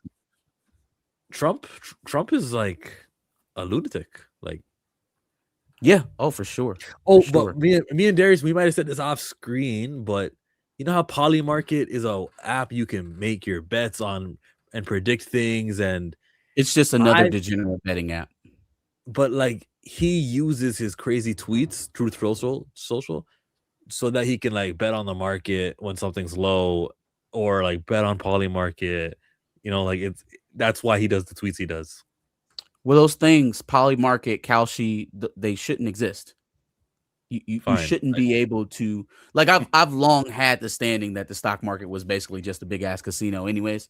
You know, a lot of my financial buddies are try to, you know, oh no, it's different. You know, you'll never really lose if you stay in, and you know, blah blah blah, all the financial speak, right? But now they've made it so blatant that now you can basically DraftKings whether or not a country is going to be bombed, or whether or not a certain industry is going to see a spike or a drop. Those type of things, especially when you have firsthand knowledge, it's basically insider trading. But they've added the layer of this kind of like recreational gambling to it. So now we're not viewing it the same way, but it's definitely just insider trading. When the bombing actually kicked off in this latest skirmish with Iran, somebody made out big, like to the tune of like $500 billion. So, yeah, there's a lot of dirty shit going on with those apps. Well, let's continue the last part of it. I don't think I played the whole vid. A fresh life into this franchise, and it's early, but we've been meeting with Kevin and Lou regularly, and I think true fans will be excited. Oh, my favorite, Kevin and Lou. True fans will be excited. Who's Lou? Luis Desposito. Oh yeah, apparently they're doing different characters for season 2.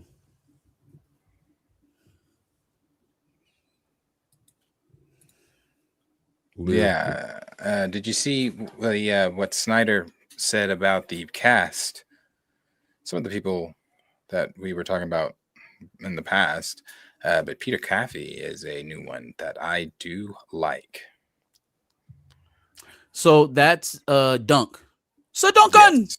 It's Sir Duncan! Get up, sir! Get up, sir! Get up, Sir Duncan! Yeah. I think I like him better as Scott. Now, he's obviously too old. As Scott? That's a big motherfucker to be Scott Summers. He's huge. I like it. Boss. Like it. But he's there's no way to say this without because I don't play the stupid game. I mean, he's a big man. He's a solid 6'5". He's a solid 6'5", 6'6", even maybe. I still like it. I like it. I think he has Scott gonna be eye to eye with Sabretooth. Well, canonically though, like Wolverine is supposed to be diminutive in size compared to Scott Summers. So I think Scott is the tallest one on the team, him and Storm. But is he's taller than Beast? Wilt Chamberlain tall? I don't think he's 7 feet tall. I think when somebody's a legit 6'5", 6'6", he just looks extra human. He doesn't look like a normal person. 6'5" is not a normal height for a human being. So anybody who's 6'4" and up probably looks like a giant. She looks like she should be playing Raven on Teen Titans. People think Kevin is the only one in charge, but he shares the role. That is a big Cyclops peak casting, says Lawrence Report. I like him as Beast. I would have to see his acting, I guess, outside of it. It feels a bit lazy. Westeros. It feels lazy. Like, oh, let's just find a big guy. Like, I don't like Jesse Plemons as Hank McCoy, but I like it better than Sir Duncan. Jesse Plemons, the dude from Like Mike from Civil War. That's the first thing you said. That's what I think of. That's what you know Jesse Plemons from is Like Mike. Yeah. When I think of him, that's he had to pull that movie up and prove to me that Jesse Plemons was in that movie because I didn't remember him from that. what I he's the remember bully. him from Breaking Bad a lot more than like Anytime Mike. I see that man, I immediately go to that Damn, adoption that's home. crazy. I remember him more from Friday Night Lights, the TV show, than I do from like Mike. I see a grown child, man, because I've only He was think in of him Game as the Night. bully. Yeah, he was good in Game Night too. Yeah. Steve Carell, Tina Fey. I like him as Beast. No, that's Date Night. Game Night was. I think Game Night was the in one Game with Night? Was that Steve Carell still? No, I think Game Night was the one with Ozark. Damn. I don't remember. What's his name? What's his name from Ozark? Why am I blanking on his name? I love him. Yes, there he is. Oh yeah, Bateman. Jason Bateman. Yeah. He was in it. Your boy Bateman and Rachel McAdams. She could play Mara Jade. No. She could play. Yeah, I would have to see his acting outside of Westeros. I said she could play Martha Jade, the mother. Laugh at my joke. Oh, huh? No, it's not real, Thrag. That was my fan cast. They want him to be Beast. Yeah, I would need to see I'm just him. trying to give y'all a Now, natural here's the redhead thing. with some Can leadership I presence, see his but, big yeah. ass? Can I Sure, see his big let's ass? throw blue like, prosthetics all over him and make him hang from his feet. could we see his big ass doing the like Hank McCoy and the jump back? Not to mention he sounds Scottish and not necessarily. That's what I was gonna British. say. I have to hear him outside of. I have to see his acting outside Problem of for another Westeros day, I guess. because I'm not sure. The thing that makes me so pleased about this casting, if it happens, Oh, is... I can't hear you. Oh, sorry. Is that me? That's you. Yeah, it's you. That's probably. I'm me. pretty sure. So I'm saying just he's white. That's what matters to me. You're gonna paint this guy blue Why do you think you should CGI. do that? You guys gonna do a black casting, and you're gonna put someone behind blue CGI the whole time. Wow, what a waste. No, he's white. Yes, that's what I want. Same with Nightcrawler, and same with any transforming character. White people. They're not so bad. These white people. You can cast them. We're getting Doomsday trailer next week. That's what they say. That's what people say. Ooh. We got the Punisher trailer today, didn't we? One Last Kill. I didn't watch it yet. Coming out in May. It's coming out in May. Yeah, no, pull up the other ones that Snyder said. Okay. He said something about Rogue. He said, well, here's one. Here's a big article. This tweet summarized it up. And it's the one that you sent saying, oh, he's not here. Where did Marcus go? Don't need him. Snyder said tonight on the hot mic, blah, blah, blah. Harris Dickinson as Cyclops. Sadie Sink as Jean Grey. Margaret Qualley as Rogue. Jesse Plemons as Beast. Trinity Joy Lee Bliss as Jubilee. Bro, you didn't even need to finish the name. I knew she was cast for Jubilee. And then Julia Butters as Kitty Pryde. Not a bad casting there, right? We saw pictures of her. And then we shall see what happens. Some of these could have changed since then. But if you ask me, I'm happy for this. I love Margaret Qualley as Rogue. I think she's great. I think she's going to make, if she is Rogue, I think she's going to make great Rogue. And I also love Harris Dickinson as Cyclops. You love Dickinson? Guys, I told y'all, even though it was an old rumor, there is no Logan. They're not doing that. They're doing a very young Xmen cast, as you can see.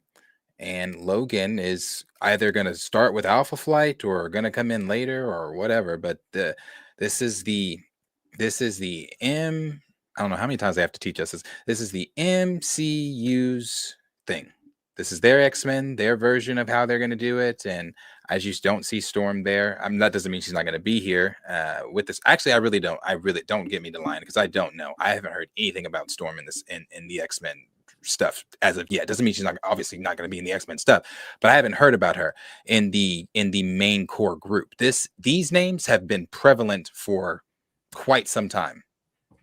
They have Harris Dickinson's been out there, I'd say about a year now, along with Margaret and now and Butters. A girl that plays Jubilee, she's newer. But no, this is, I believe this because these names have been with Snyder, with Cosmic Circus, Alex, and some of the other bigger scoopers.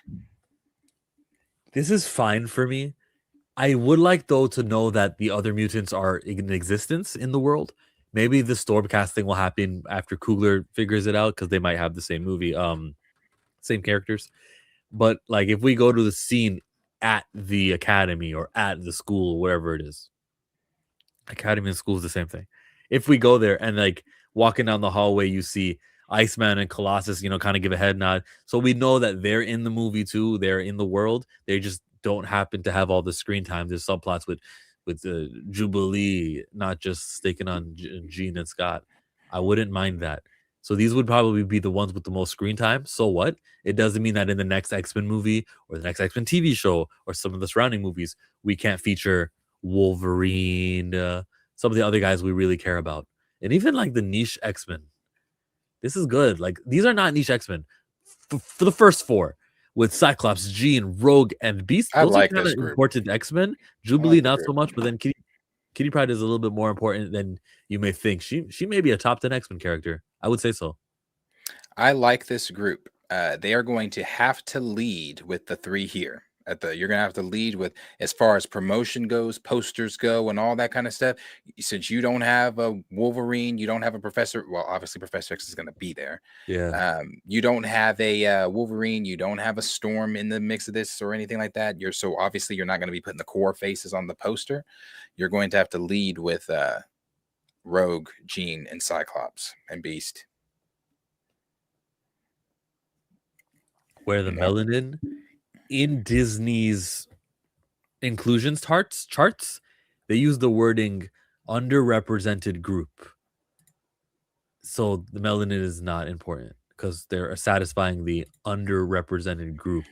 You can see there. Pause the screen if you need to read it all. Jubilee is your melanin. Intro. Storm in Black Panther 3 X-Men won't have Storm, but they do a tease for her, then give us a Storm movie, then that can lead us to Storm in X-Men sequel. She can help Professor X with training young X-Men. Johnny, that's how I'd write it, but she could. That'd be cool. Oh, I definitely think Storm showing up in BP3 before she shows up in X-Men Project. As I've said, this is Nate Moore's last hurrah. He wants to do Storm.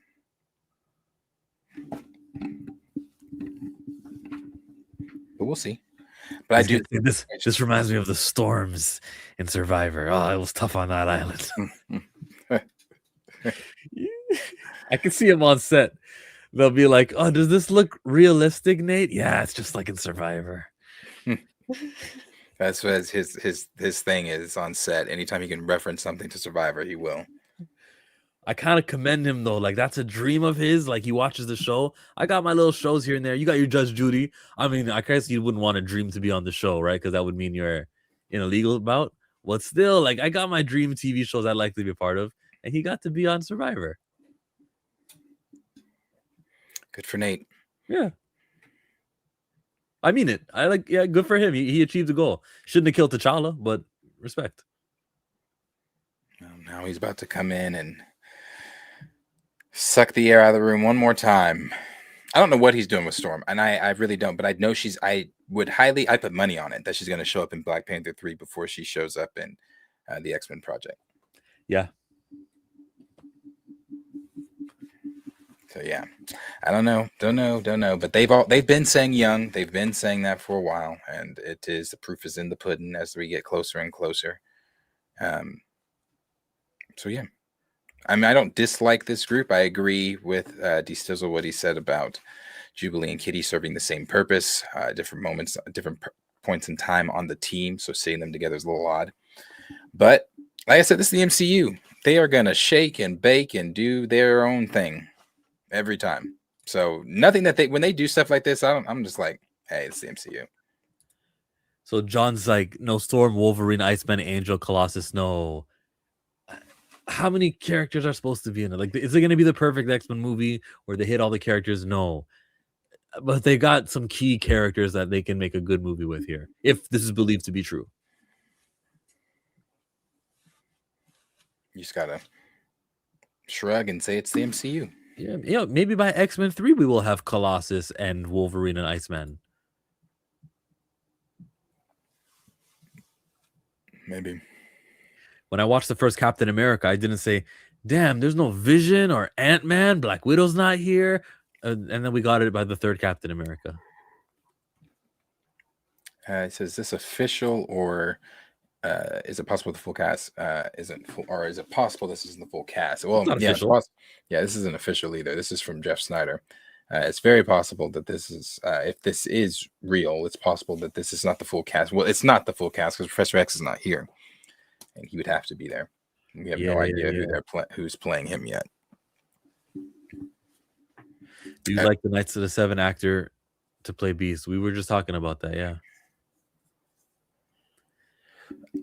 I'm happy. And the villain in this is supposed to be what? Sinister? Didn't they say that's what or is Sinister the villain of the first part of the? Well, I don't know. Actually, don't give me the line. That was something I saw from Cosmic Wonder. I think it was more of a theory from him, saying how with the Wakandans going to space, that's a way that you in a post-credit scene can maybe introduce Annihilus, then have Annihilus be the big bad for the overall New Mutant saga, I guess, and then it all culminates at the end, the first phase or whatever at Annihilus. So would Mr. Sinister just be the villain for an X-Men film? I can't remember if they said it was for a film or if it was for like they were building the Sinister. I don't think you build the Sinister.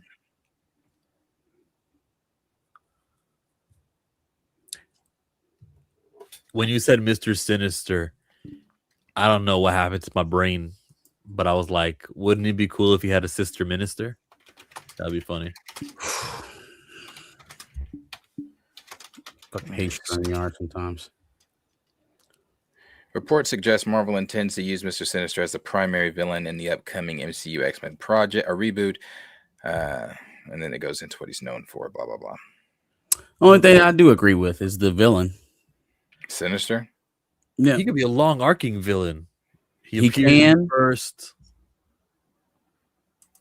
He can be a long arching villain, and he can also be that breath of fresh air that they just so desperately need in the franchise, right? Because they haven't done a Sinister story per se yet. So it would have been kind of repetitive to go back to the Magneto well right now, I think. So you're late though. Shout out to Marcus with the fresh guy. Appreciate you, dog. Appreciate you. Javier Bardem as Sinister would be cool. They wouldn't cast him though. He's too human. What is Oh, I see what you're saying. Oh, okay. What is Sinister anyways? Is he British? What is he? He doesn't really. I go with the voice in the 90s series and in the 97. It's more like, I don't know what it is. It's not a accent. It's like a robot demon twisted. Yeah. Dr. Ethaniel Essex.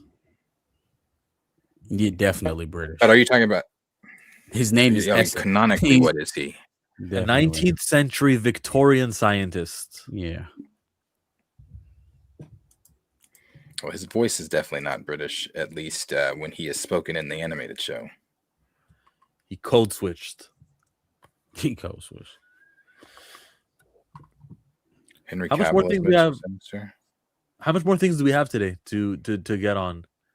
Did you already talk Punisher while I was gone? No. Oh yeah, that was the trailer. Let's pull that one up. The trailer for Punisher. When I say let's pull that up, I mean, I'll pull that up right now. Yeah.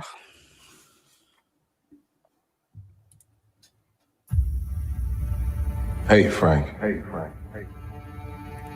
How you doing, brother?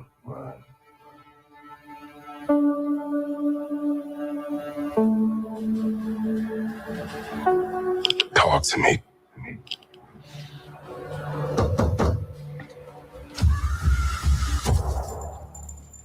Tell me what's going on.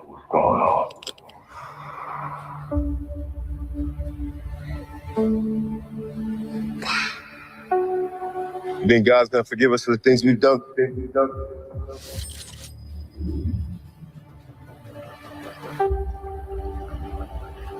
I'm not sure about me.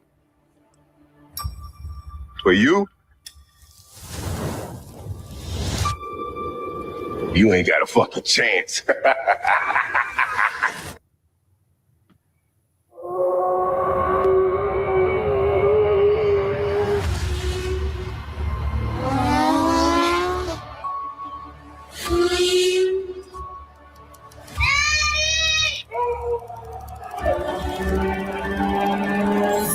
That's all you got? That's all you got? That's all you got?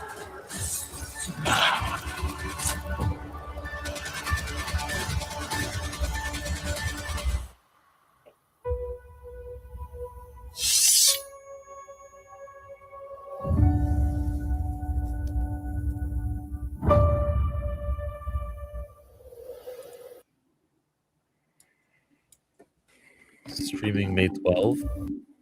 Marvel Television, Kevin Feige production. Executive producer John Bernthal. That's interesting. Executive producer Sana Amanat. That's also interesting. She created Kamala Khan. Nice. Yeah, they better have another trailer coming before May 12th with a bit more. I'm sure they will, explaining, what we're actually doing. Yeah, not just the explaining, but let's put some. I mean, I get it. Frank is also very, like on the what they showed here. The more drama aspects of things. But that maybe not. Shit, people loved Wonder Man. It got a season 2. So I was gonna say, no, they didn't, Darius. No, they did not. I'm not putting up with this nonsense. They're not going to create a false reality for me. No, they didn't. Now we're getting to season 2, but no, they didn't. No. I'm not saying that this is on a Wonder Man level or anything like that. What I'm saying is, in the climate that we're currently in with Marvel, I would have leaned more toward more blood and if you're storing that, more blood and shooting and action and all of that, other than the Thunderbolt's heart moments here.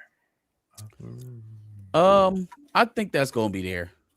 That part. I know it's going to be there. Yeah, because that's what Bernthal is part of his whole agreement. Me coming back to do this. If I do this for fluffy Disney, it needs to be the way that I did it over for Netflix. I know it's going to be there. I'm just saying, in that first trailer with the current climate that they're in, I would have leaned heavy on that to get people more excited. But I mean, hell, maybe that second trailer does it. Hey, chat. We don't have to do this. We don't have to do this. We don't have to spark this debate again. We know what it looks like when the Disney Plus show is successful. We know what it looks like when it's unsuccessful. Wonder Man is much closer to Echo and She-Hulk than it was to WandaVision. Let's not play the game. Let's not play the fuck out of crazy. They won't even tell us. Well, they can't tell us because it didn't chart. Because it didn't chart. They're not touting the exorbitant viewership of Wonder Man because it didn't happen. Let's not do this. Let's talk about Punisher. We don't have to relitigate Wonder Man again, even though it's getting season 2. If you like it, it's getting season 2.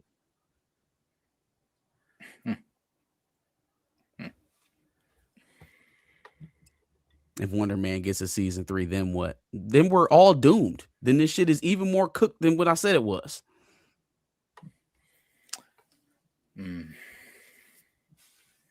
Tina said it charted. Where? Where? Where? Assume the Nielsen top 10? I don't believe you.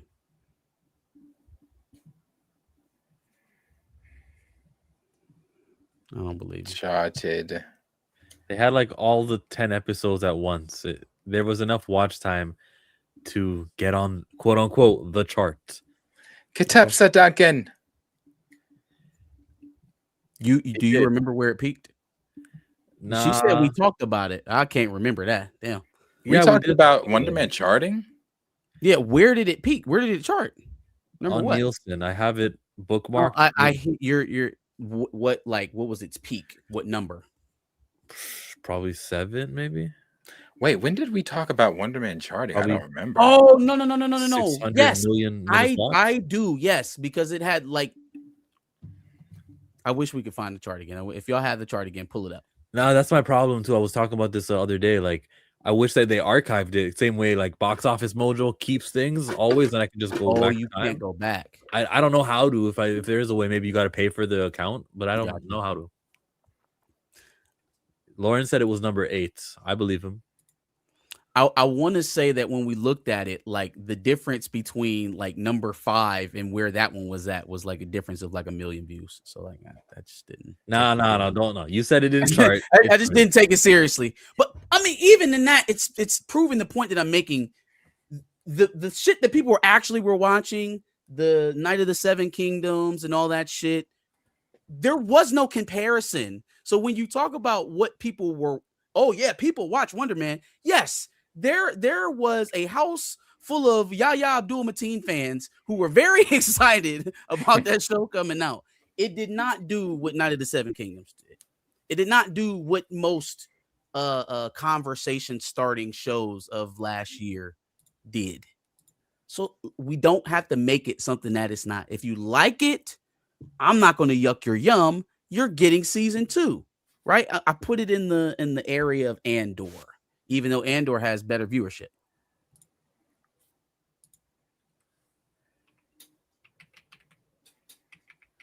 Back to Punisher. Or not that I care. Tina says Night of the Seven Kingdoms didn't hit Nelson. Yeah, that's not true. You got to be you. Come on now. It never hit Nielsen. Not even season. Well, maybe not the first couple episodes. It was a little slow. But you telling me by the time that they got to episode 4, it didn't chart at all? That's a surprise. So like the episodes was short and they go by millions of minutes watched, and plus they do a weekly release, right? There's 5 of them. Mm-hmm. That's a shocker, bro. That's kind of disappointing if it never charted. Oh, whoa. Okay, so wait, Nielsen is only streaming numbers now?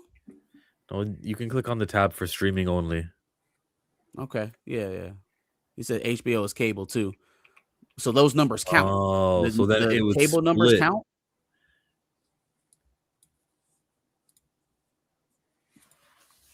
Hmm. 9.5 million viewers. I know Wonder Man had more than 9.5 million viewers. I ain't getting no 9.5 million people to watch no goddamn Wonder Man. Why do y'all like that show so much? What happened in that show that just is making y'all go crazy? Like what is it? I couldn't tell you. I couldn't tell you because he doesn't do anything but break a table and fly away with Trevor. I don't really understand what happened that made it so popular with the chat. I don't get it. Well, She-Hulk charted because I don't care what anybody says. Until we got to some of that stupid shit, She-Hulk really was not the bottom of the barrel of Disney shows.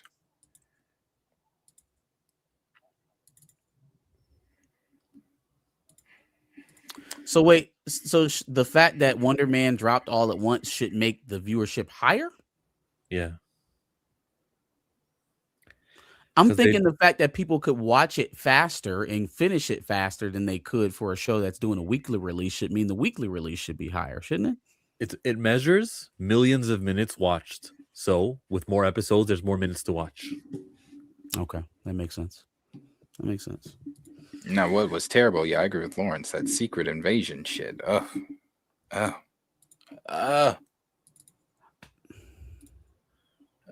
had all of us thinking with the behind the scenes photos and those dope ass trailers. This is gonna be great. Wonder Man charted.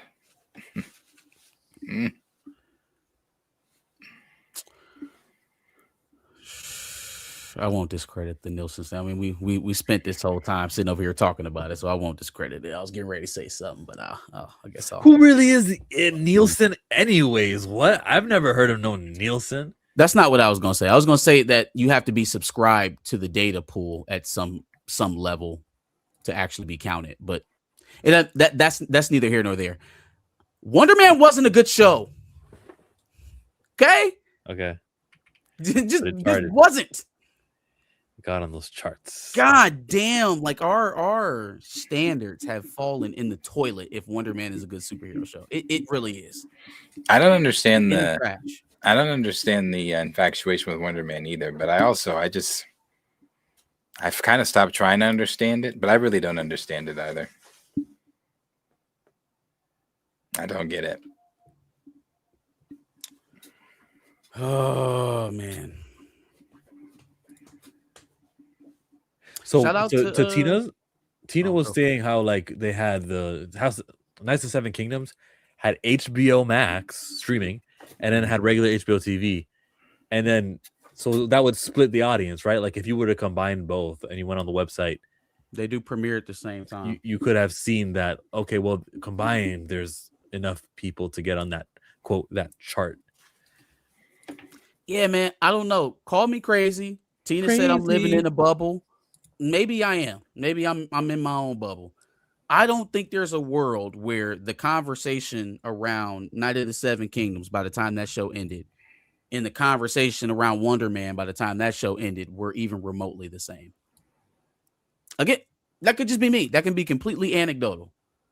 But I don't think it was even close. It's nice to see Paradise on a show on Hulu. Shout out to Paradise. Doing charting, quote unquote charting.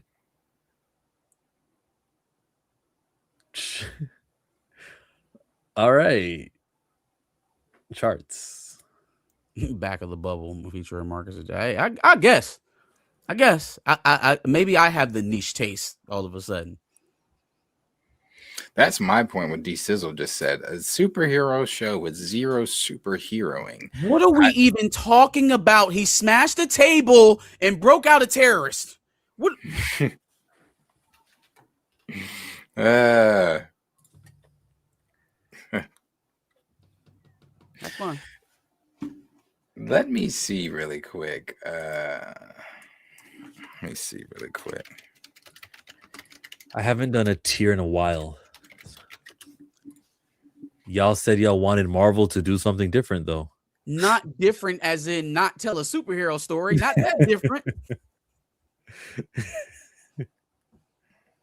Look at his username. Do more research. Me no superhero, Poppy. Me no super.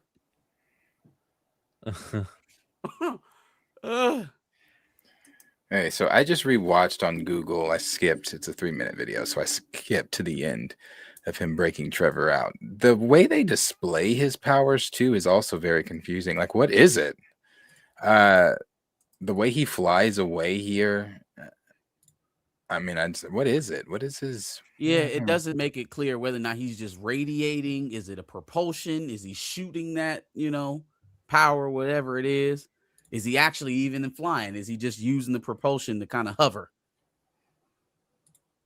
Well, I think he's flying because when he just flew off there, he was like going a little slow, and then kind of how when Superman picks up speed, that little burst. Yeah, he had that. He had a little burst, so he felt like he's actually flying. Picked up some speed there. So yeah, he threw. So we saw him do 3 things. I'll give him that. Wonder Man fans. He broke that table. He ripped off the door to Trevor's cell. My bad. Do more research. I apologize for not understanding the intricacies of ionic energy.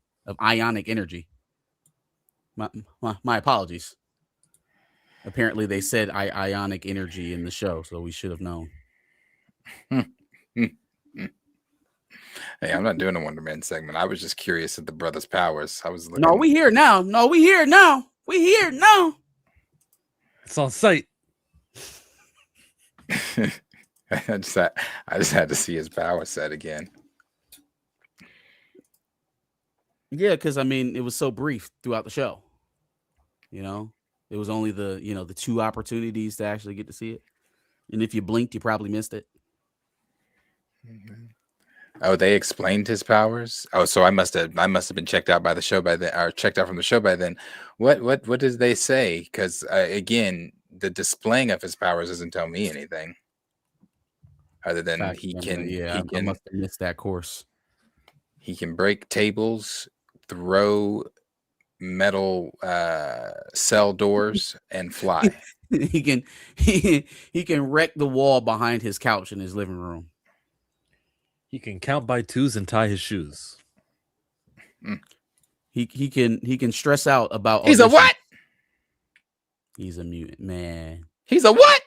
I don't have time. Maybe in the MCU. Hey, that's where. Remember what I said earlier? You got to shrug and say, "Well, it's the MCU." Everybody's a mutant. You're a mutant. You're a mutant. Kamala Khan's a mutant. Simon Williams is a mutant. Everybody's a mutant. And that's why race swaps are dangerous. Because now, where's the black X-Men? Oh, Simon Williams right there.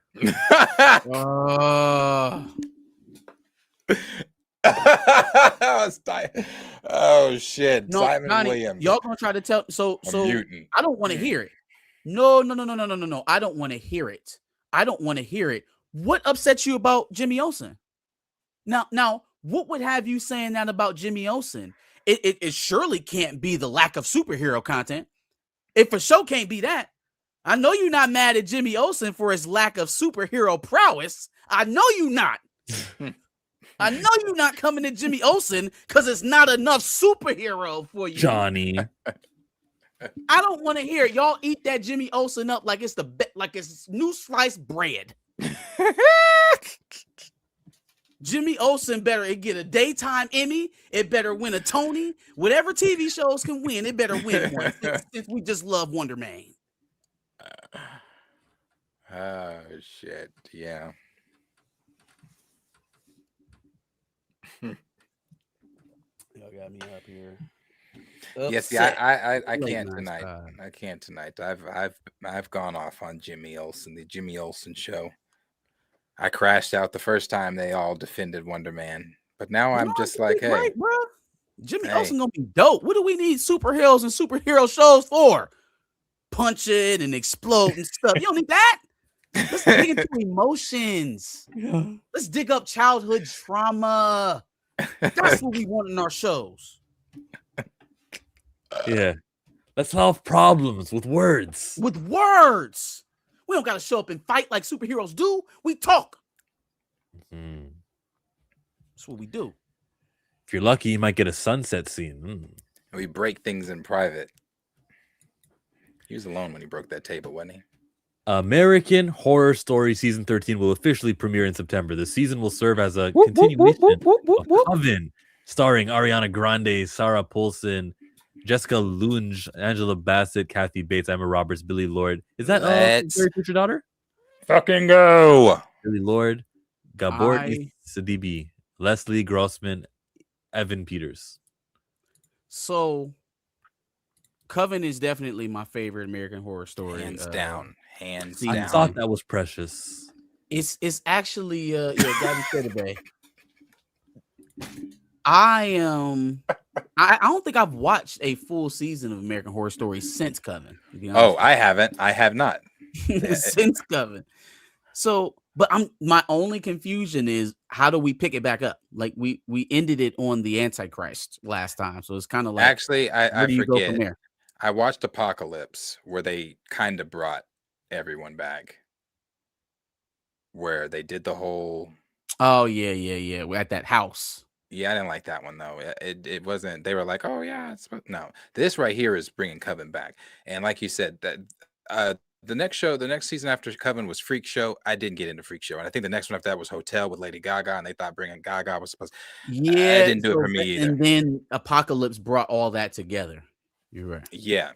So this right here though, I think this is the last season they're doing. This, oh man, you're bringing everybody back to. You got Angela back as Marie Laveau, and I'm confused also how we're picking back up because where we left off, Jessica Lange's character is in hell, and that repeating hell with the Xmen. Yep. Then you've got Marie Laveau, who got chopped into pieces by Lalaurie Delphine. So she's all chopped into little bitty pieces. And then I think obviously Sarah Paulson is now the new Supreme with her new students and things like that. So I guess we're picking up with the new students, but I'm just confused how Lang and I mean, it's magic. So you can bring anybody back. It's magic. They're witches. She's the voodoo queen and she was the former Supreme. So did Emma Roberts' character not die? She died. If she dies, she dies. I don't know. She died. If I believe, wait a minute. Did Robert's character die or was that Zoe that died? I thought it was Emma Roberts' character that died. Because Nan went with Papa Legba. Yeah. Because they drowned her. So Nan went with Papa Legba. She was gone before the trials, the little 7 trials. Or 7 wonders. So we know Gabby Sinabed's character survived. Queenie, she survived, and she's one of her teachers, one of the teachers at the school. And I think Zoe is alive, and I think Emma Roberts' character died. But I thought Zoe got crushed. She landed on that that fence, that gate when they were doing the little thing where they can teleport. I thought she teleported into that gate. And it like was sticking through her, and Evan Peters' character was like crying, like, "Oh, Zoe." The one thing that this is telling me or showing me is that they've tapped the well on new directions for American Horror Story, and they was just like, you know what? For the last one, we just gonna go back to what was most popular, and they drug back up. So I would expect some of this to be heavy plot convenience on how they get some of these characters back. Did it say Kathy Bates? Maybe returning. I think it did. Yeah, it does say Kathy Bates. Okay, I was gonna say she's got. So yeah, there is really going to be some heavy plot armor on how they get all these people back.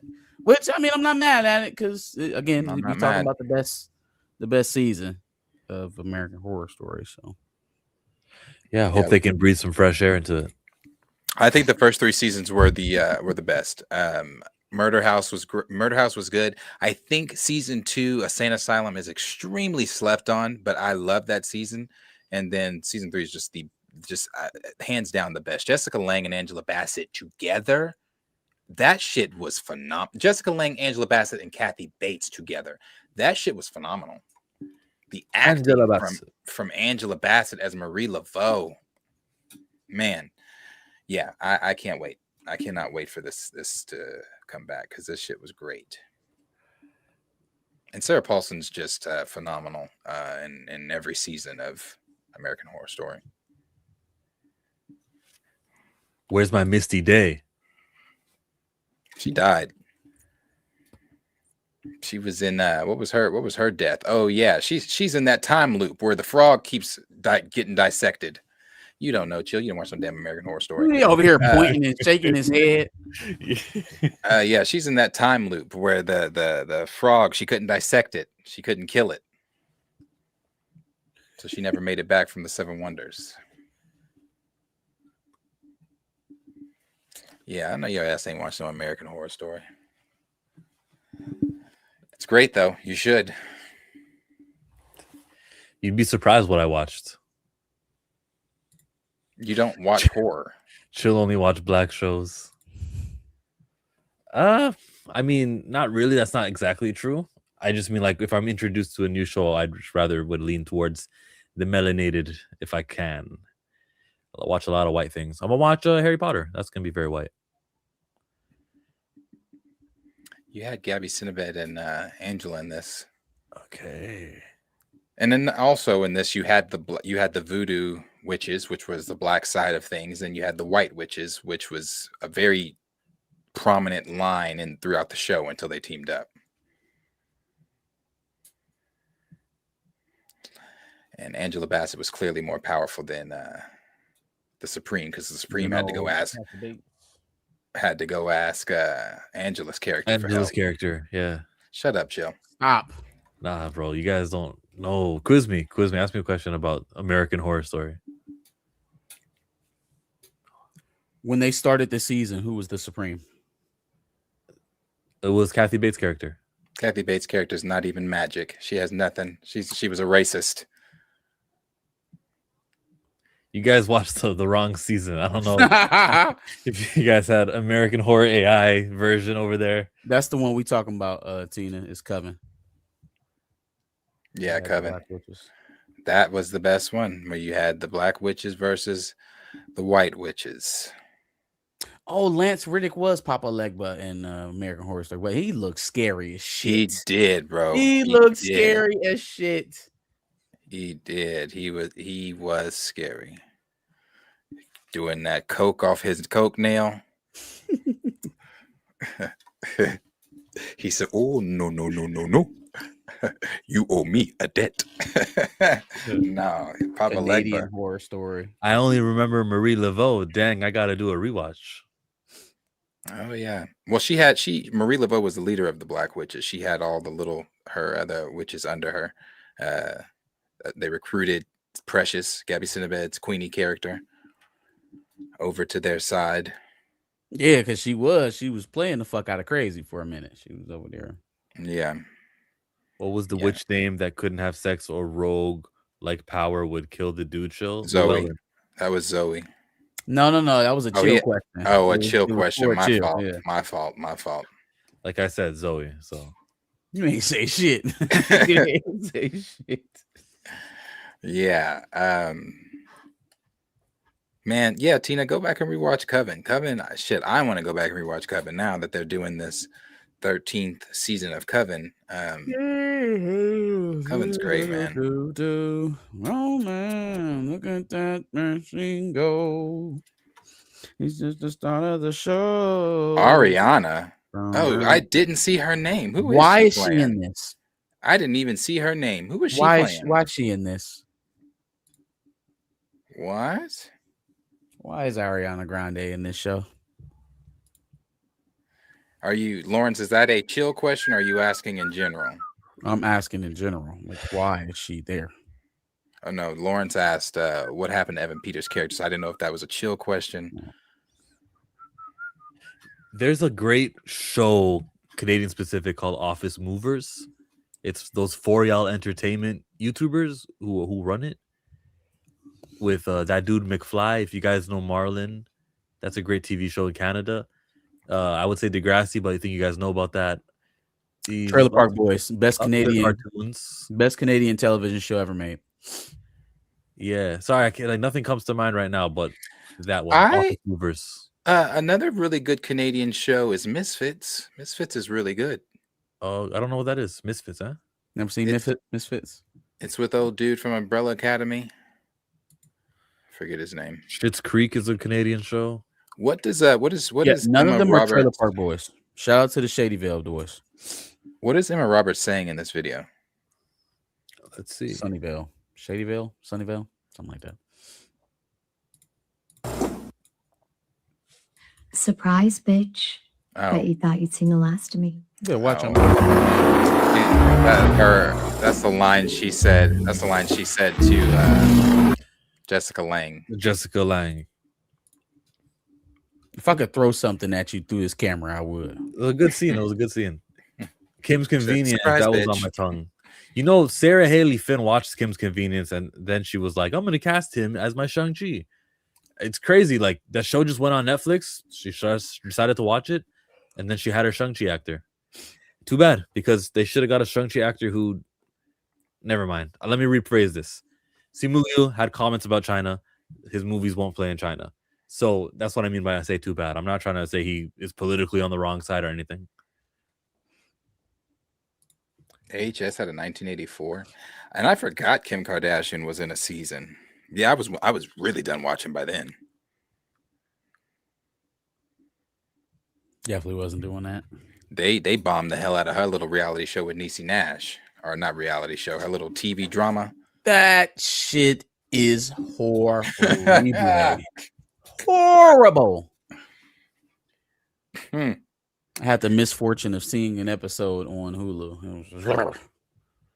I think Tiana Taylor is in that too. She is. She is, because they was talking No, because Kim thanks. during an interview, Kim said she was going to invite Tiana and Nisi over for her soul food because she knows how to make sweet potatoes I don't and want to hear collard that shit. greens. I don't and have time for that. I don't have time. that's what she said. She said she knows how to make sweet potatoes, collard greens. She got You're not going she to. got the same cookbook as Kamala Harris. Her and You're not Kamala gonna Harris go. got the You're not same gonna go to Sure, the watch them say Kardashians about to Kamala Kim's Harris. house for some soul Jake food. got the same cookbook. They both wash greens in their bathtubs. I don't want none. Not the bad. I don't want none. I'm good. Wait a minute. I don't say they think they asked her something about what did they ask her something about washing? And then she said she hold on, let me no, she said she like who are you talking about? Kim Kim. or Kamala? No, Kamala No. offered that shit up. Yeah, I clean them in the bathtub. Ugh. Ew. Fuck. That's what you get for playing black. What's wrong with you? Why are you saying shit like that? Oh, it's kind of it's funny when they be playing like that because it's just like You could just Candace. shut up. You know, you could just shut up and not say anything. But here you go. You gotta put on your show. It's like Candace on Breakfast Club. God is good. Amen. Amen.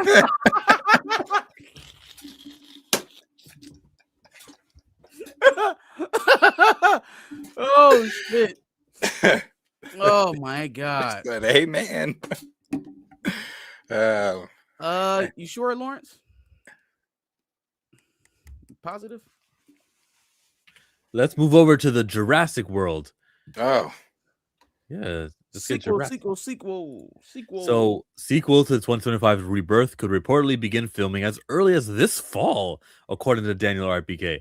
The film, which would be the 5th in the World Series and the 8th overall in the Jurassic franchise, still not officially confirmed yet. Producer Frank Marshall, is that Kennedy's husband? I don't know. Reportedly teased during Rebirth promotional rounds that the door is open, though for more. It was first reported on back in November.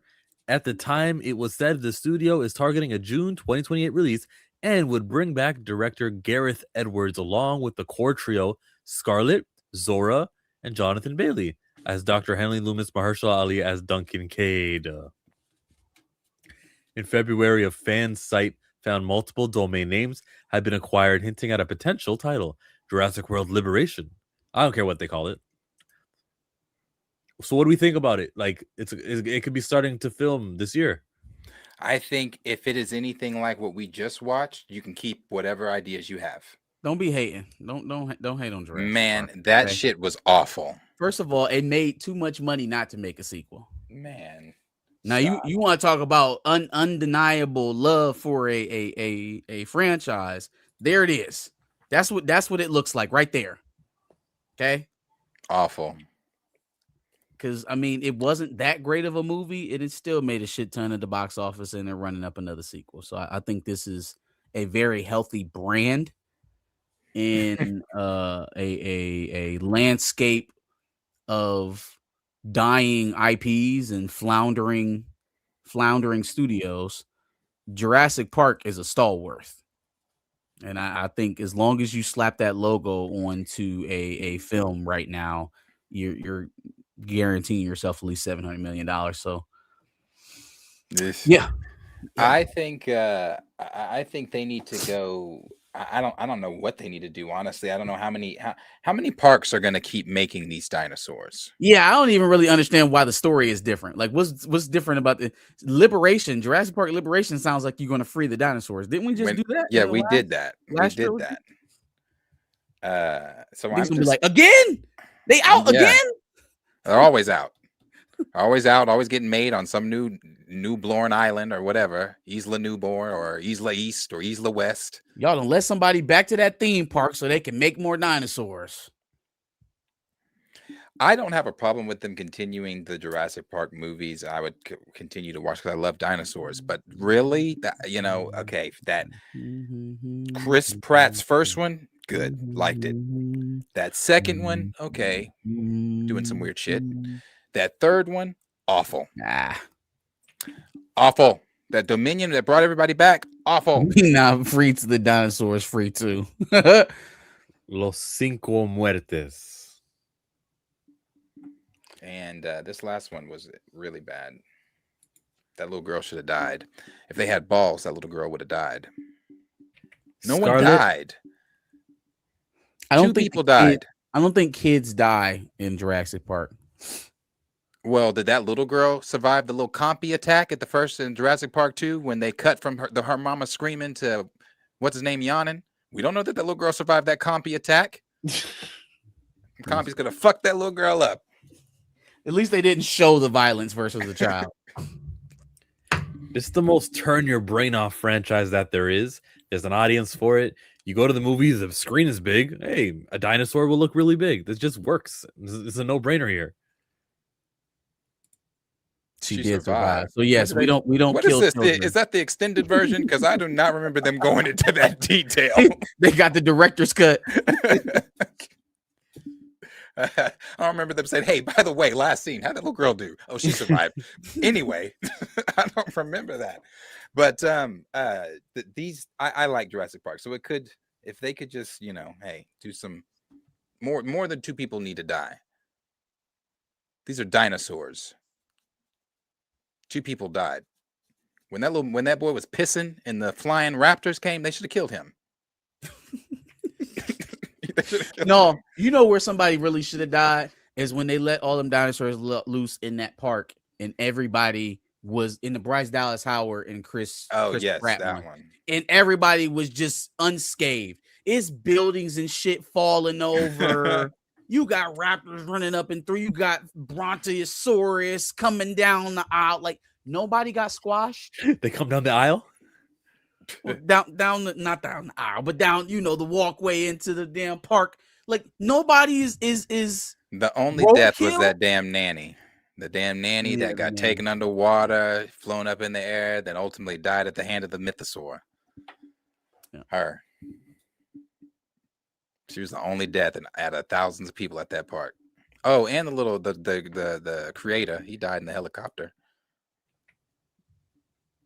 That's it. Yes, it is, and we need to stop that franchise. We need to start a petition right now to end the Furious. Hashtag end the Furious. It is no longer fast. John Hammond said she survived, so I think I know what scene you're talking about. Then when he goes to John's house and the kids come up and they're like, "What's his name? What's his name? What's the collector's Alan? brother's name?" Yeah, Alan. No, Alan is Dr. Grant. Who are you talking about? The collector's brother on the Thor. What's his name? What's the collector's brother's name? Benicio del Toro. Oh, the collector's brother. I'm trying to. Ian Malcolm. Jurassic Yeah, Park. Ian Malcolm. I was like, what the hell? Well, no, I'm talking Jurassic Park. Yeah, Ian Malcolm. He plays. Well, no, when you said the collector's brother, though, so the collector you was talking about. Yeah, Marvel. Goldblum. Yes, Jeff Goldblum. Jeff Goldblum. Yeah. Have mercy. Yes.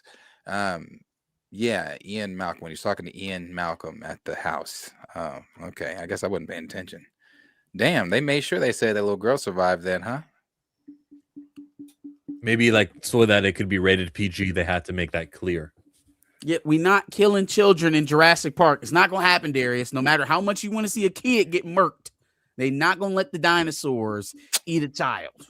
Well, they should, because that in the third one, he shouldn't have survived as long as he survived either. Out there, months with dinosaurs, he should have died. Hey, he taught himself how to hide himself. He didn't got a jar full of Tyrannosaurus Rex piss. How in the hell? They was just doing shit back then. His dad died, and he was just out here surviving. He had a shelter. Oh man, not his real dad, and knew how to get rid of raptors, bruh. Man, yeah, no, he was let's say he was an advanced survivalist. Yeah, he was. Dinos can have a quick snack, not on the children. Wishing Jurassic was the Walking Dead pilot. Everybody died. I just want a scene of raptors really just. I mean, I guess you get that kind of in Jurassic Park 2 when they're walking through the high grass and the raptors are picking them all off one by one. But I want to see the shit. Ooh, what if the dinosaurs get smart enough to create an army? What if they're like, oh no, this was once our world and now we want it back? Where they go talking to each other, or are we talking Ain't that like how the raptors Caesar? talk? That means We're gonna clip that one. We're gonna No. say Marcus just was explaining what he thought of Sydney Sweeney. Don't show it. They had 8 deaths, not including the doctor. Who had 8 deaths? Which one? Not this newest one. You know, the Jurassic novel gets into the dino-human hybrids, but is it like Star Wars where that's not even really canon? Dino-human hybrids? Now, see, if you want to take it a direction, go there. But this cloning that little girl, and she didn't do shit. She was just a clone. What if that's the opening door to the mutant dino hybrids? Was John Hammond's granddaughter being cloned? Like the Doctor in Power Rangers Dino Thunder. He was part human, part dino. So are the dinosaurs talking then? Are they going to be like half like cybernetic? See, that's what I was talking about. Like, do they evolve to the point where they can organize and shit? Like, hey, y'all brought us back. This is our shit now. Like this, run it, lay it down. We'll start with South America and start working our way up. Yeah, start working our way east. This wouldn't be like if some apes attacked and apes took over. This would be very different. You have big T-Rexes, and your biggest ape is a silverback. Your biggest weapon with the dinosaurs would be what, a Brachiosaurus? Yeah. Megalodon. But that's only in the water. He's talking about mostly land. If you're fighting a war against dinosaurs, as long as you avoid the water, you're good from the Meg. You really don't even need an army. You just need raptors. Send the raptors in. Whoop on those warriors, right? A couple T-Rexes.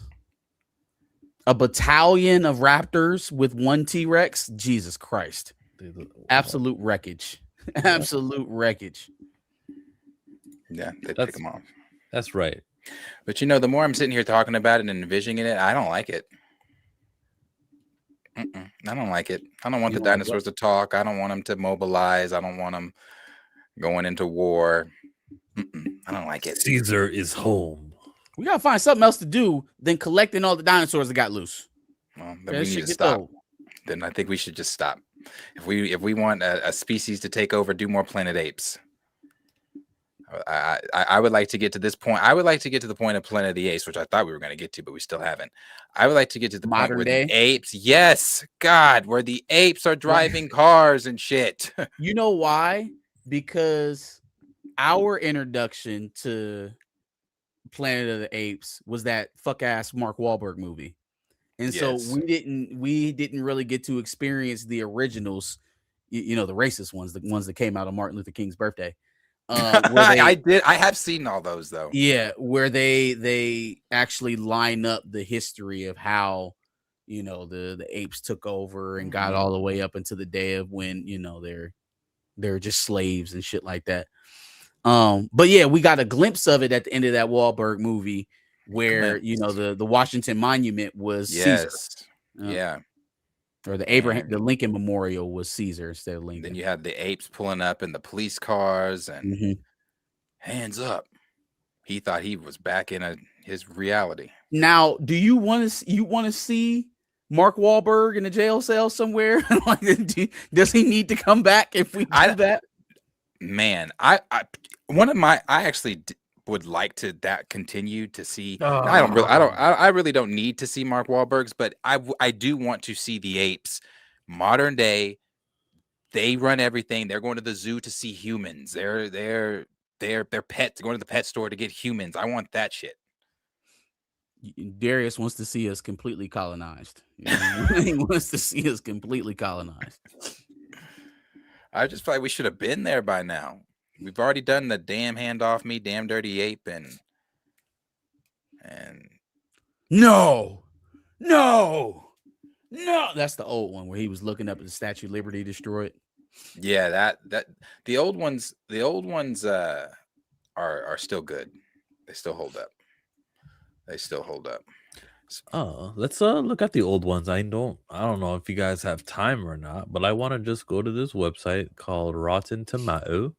68 was 86%, and then 1970 they got 37%. 1971, 75%. The 72. This has to be 52%. retroactive, right? Rotten Tomatoes didn't exist back in those times, so this is like modern day people going back and judging the film. Has to be. Why right? does that matter? That it was modern day versus Well, because it's not what the audience of that time probably would have reflected. This is people in when they were able to go back and vote. I will agree, because it's just like the effects of America's Next Top Model. During that time, nobody saw Tyra as the things that people are saying she is now after the rewatch. But for some reason, the people of today could say that the first movie was good and the third movie. Oh, they could. Yeah, absolutely. Right. No. That's an honest reaction. It's just it doesn't tell the complete story when you talk about movies that were made in the 60s when there wasn't. I accept that, but it's okay. Fine. Within the context, let's do that. Everybody, these numbers were from a website that didn't exist when the movie was out. Still worth something though. That's relevant. Yeah, it's definitely relevant. 42% Planet of the Apes 2001, and then recently these movies did well. 82, 91, 94, 80, according to Rotten Tomatoes. So yeah. But like Rotten Tomatoes recently, today, the studios like try to get good scores because they think this website means something. So maybe they buttered up a critic here and there. So these are inflated numbers. I haven't heard shit about a sequel to Kingdom of the Planet of the Apes.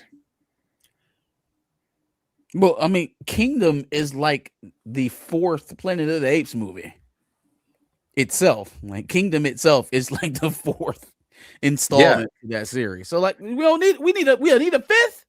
Well, again, what are we doing? Are we done? When do they take over? Damn it! Shit. You said they still fighting humans? We fought the good fight, damn it. We fought the good fight, Darius. If we're done, I'm disappointed. That's not the conclusion I wanted. That's crazy. We done dropped atomic bombs. We done fought civil world wars, and we lost to the monkeys. Well, everybody got sick and died. A step back in the evolutionary train. War of the Planet of the Apes made 490 million, but Kingdom of the Planet of the Apes made 397. War of the Planet of the Apes also pissed me off. There was no war. When I saw the title for that, I was like, yes, it's happening. We're going to war with like the army and the No. It was a Cold War. It's a shitty war. You wanted to see him destroy an entire civilization. I do. I want to see them, president, mayor, your teacher, janitor. I want to see them do all that. Open the human, pick this up, you goddamn maniacs. You damn dirty human, pick that shit up.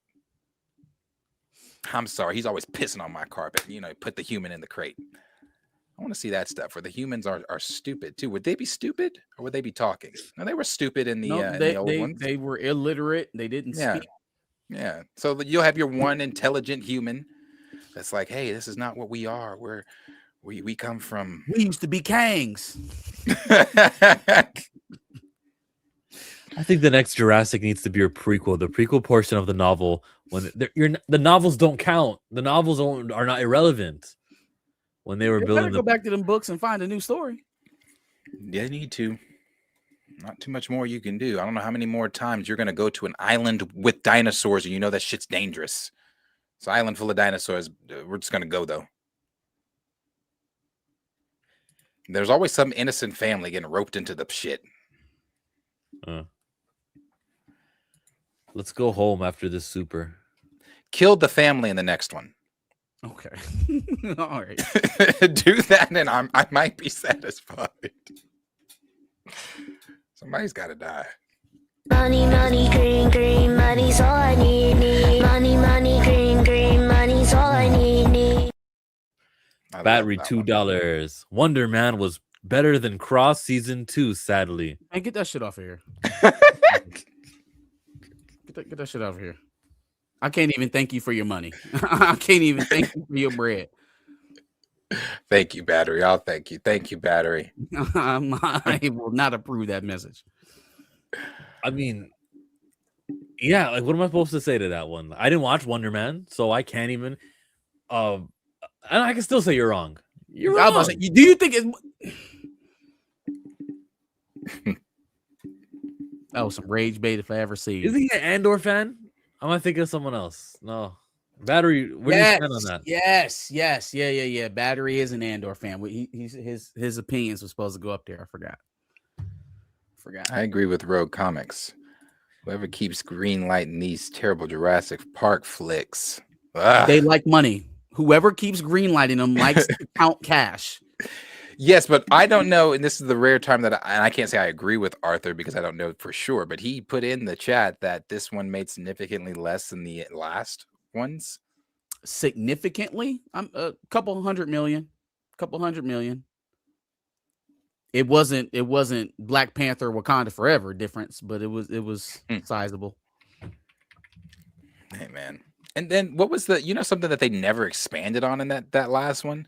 And it opens with a dinosaur just I don't know where they at. Everything happens in New York. So let's say New York opens with a dinosaur just in the streets of New York, and this construction workers are trying to remove him and causing traffic. We never go back to that point.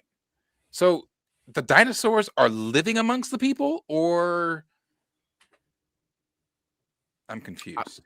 Yeah, I don't know if they ever wrangled them all back up and put them back in cages, or if you even, where do you cage a dinosaur? You make a dinosaur zoo. Isn't that just the Jurassic Park? It is. Yeah, again, aren't we just creating the problem that caused these motherfuckers to be in here in the first place? The problem was the dinosaur zoo. Then they broke out. Let me ask you this. And I was having a conversation with somebody about this the other day. If they were to do that shit in real life, would you go? No. I can't say I wouldn't. To a dinosaur zoo? I can't say I wouldn't. Nigga, dinosaurs? A real one? Darius. You wouldn't go see a real You've dinosaur. watched every Jurassic Park Come on. ever made. And You wouldn't go see willingly put yourself in the same area as a dinosaur. Okay. I'm gonna go see a real dinosaur. Are you kidding Play me? goofy games. Get goofy prizes. Hey man, if they say, you know what, we're letting the first 1,000 people in for free. No. Fuck no. Yes, just because it's an experience. It's like this is a once in a lifetime experience, come and experience once in a lifetime. No. You mean I'm about to say right, because the lifetime is over after you go. So okay. In real life, like living, breathing time that we in right now, you're gonna go and trust whoever it is who then drummed up these fuck ass dinosaurs, and you're gonna trust that the security is adequate, that there's no way that they can get out. Yes. Okay. So then you would also go ahead and create Skynet, because you don't learn no lessons. You just want to play around. You want to go AI chatbot Skynet because you just think it's fun. You just want to try things. Man, the opportunity to see a dinosaur that's not in a museum. Come on. A dinosaur? It reminds me of that video where this happens. She said, "Where's the Z Coopers?" Boy, the comments when I first saw this video was so funny. What are they supposed to do? Yeah, they said, "What the fuck the zookeeper gonna do?" Hey, could you imagine being a zookeeper and she done ran you all the way over there for an emergency? She's like, "Look, they're fighting." Well, shit, let me put on my cape and go in and help. Right? Yeah, we about to fight. Why did you bring me over here for this? Oh, that to interrupt the gorilla fight. Hey, we were just about to head out too, but here comes Steve with the gifting 5 memberships. I appreciate that. Yeah. Woohoo! Appreciate it, Steve. Five. Yes. $5. Remember How that does one? that work? When people gift memberships, does somebody claim them or do you hand them out? Yeah, in my chat right now, it'll say claim it or something like that, and the first 5 to do it will get it. Oh, that's cool. And then they can be green, and I I could. don't read think I ever stuff. had anybody gift me membership, so I didn't know that. Is that something you have to set up? I feel like that's something you have to set up. I'm just so lazy. They copied it from Twitch. Yeah, you could do it, and I don't know. You can set the price and everything. You can have different tiers. Cool. Ask Henry. Henry will help you. I'm sure he would. Before we leave, I do want to show this last thing before we go. I know no one cares about this but me, and maybe a few in the people in the chat. Well, WrestleMania? Oh no.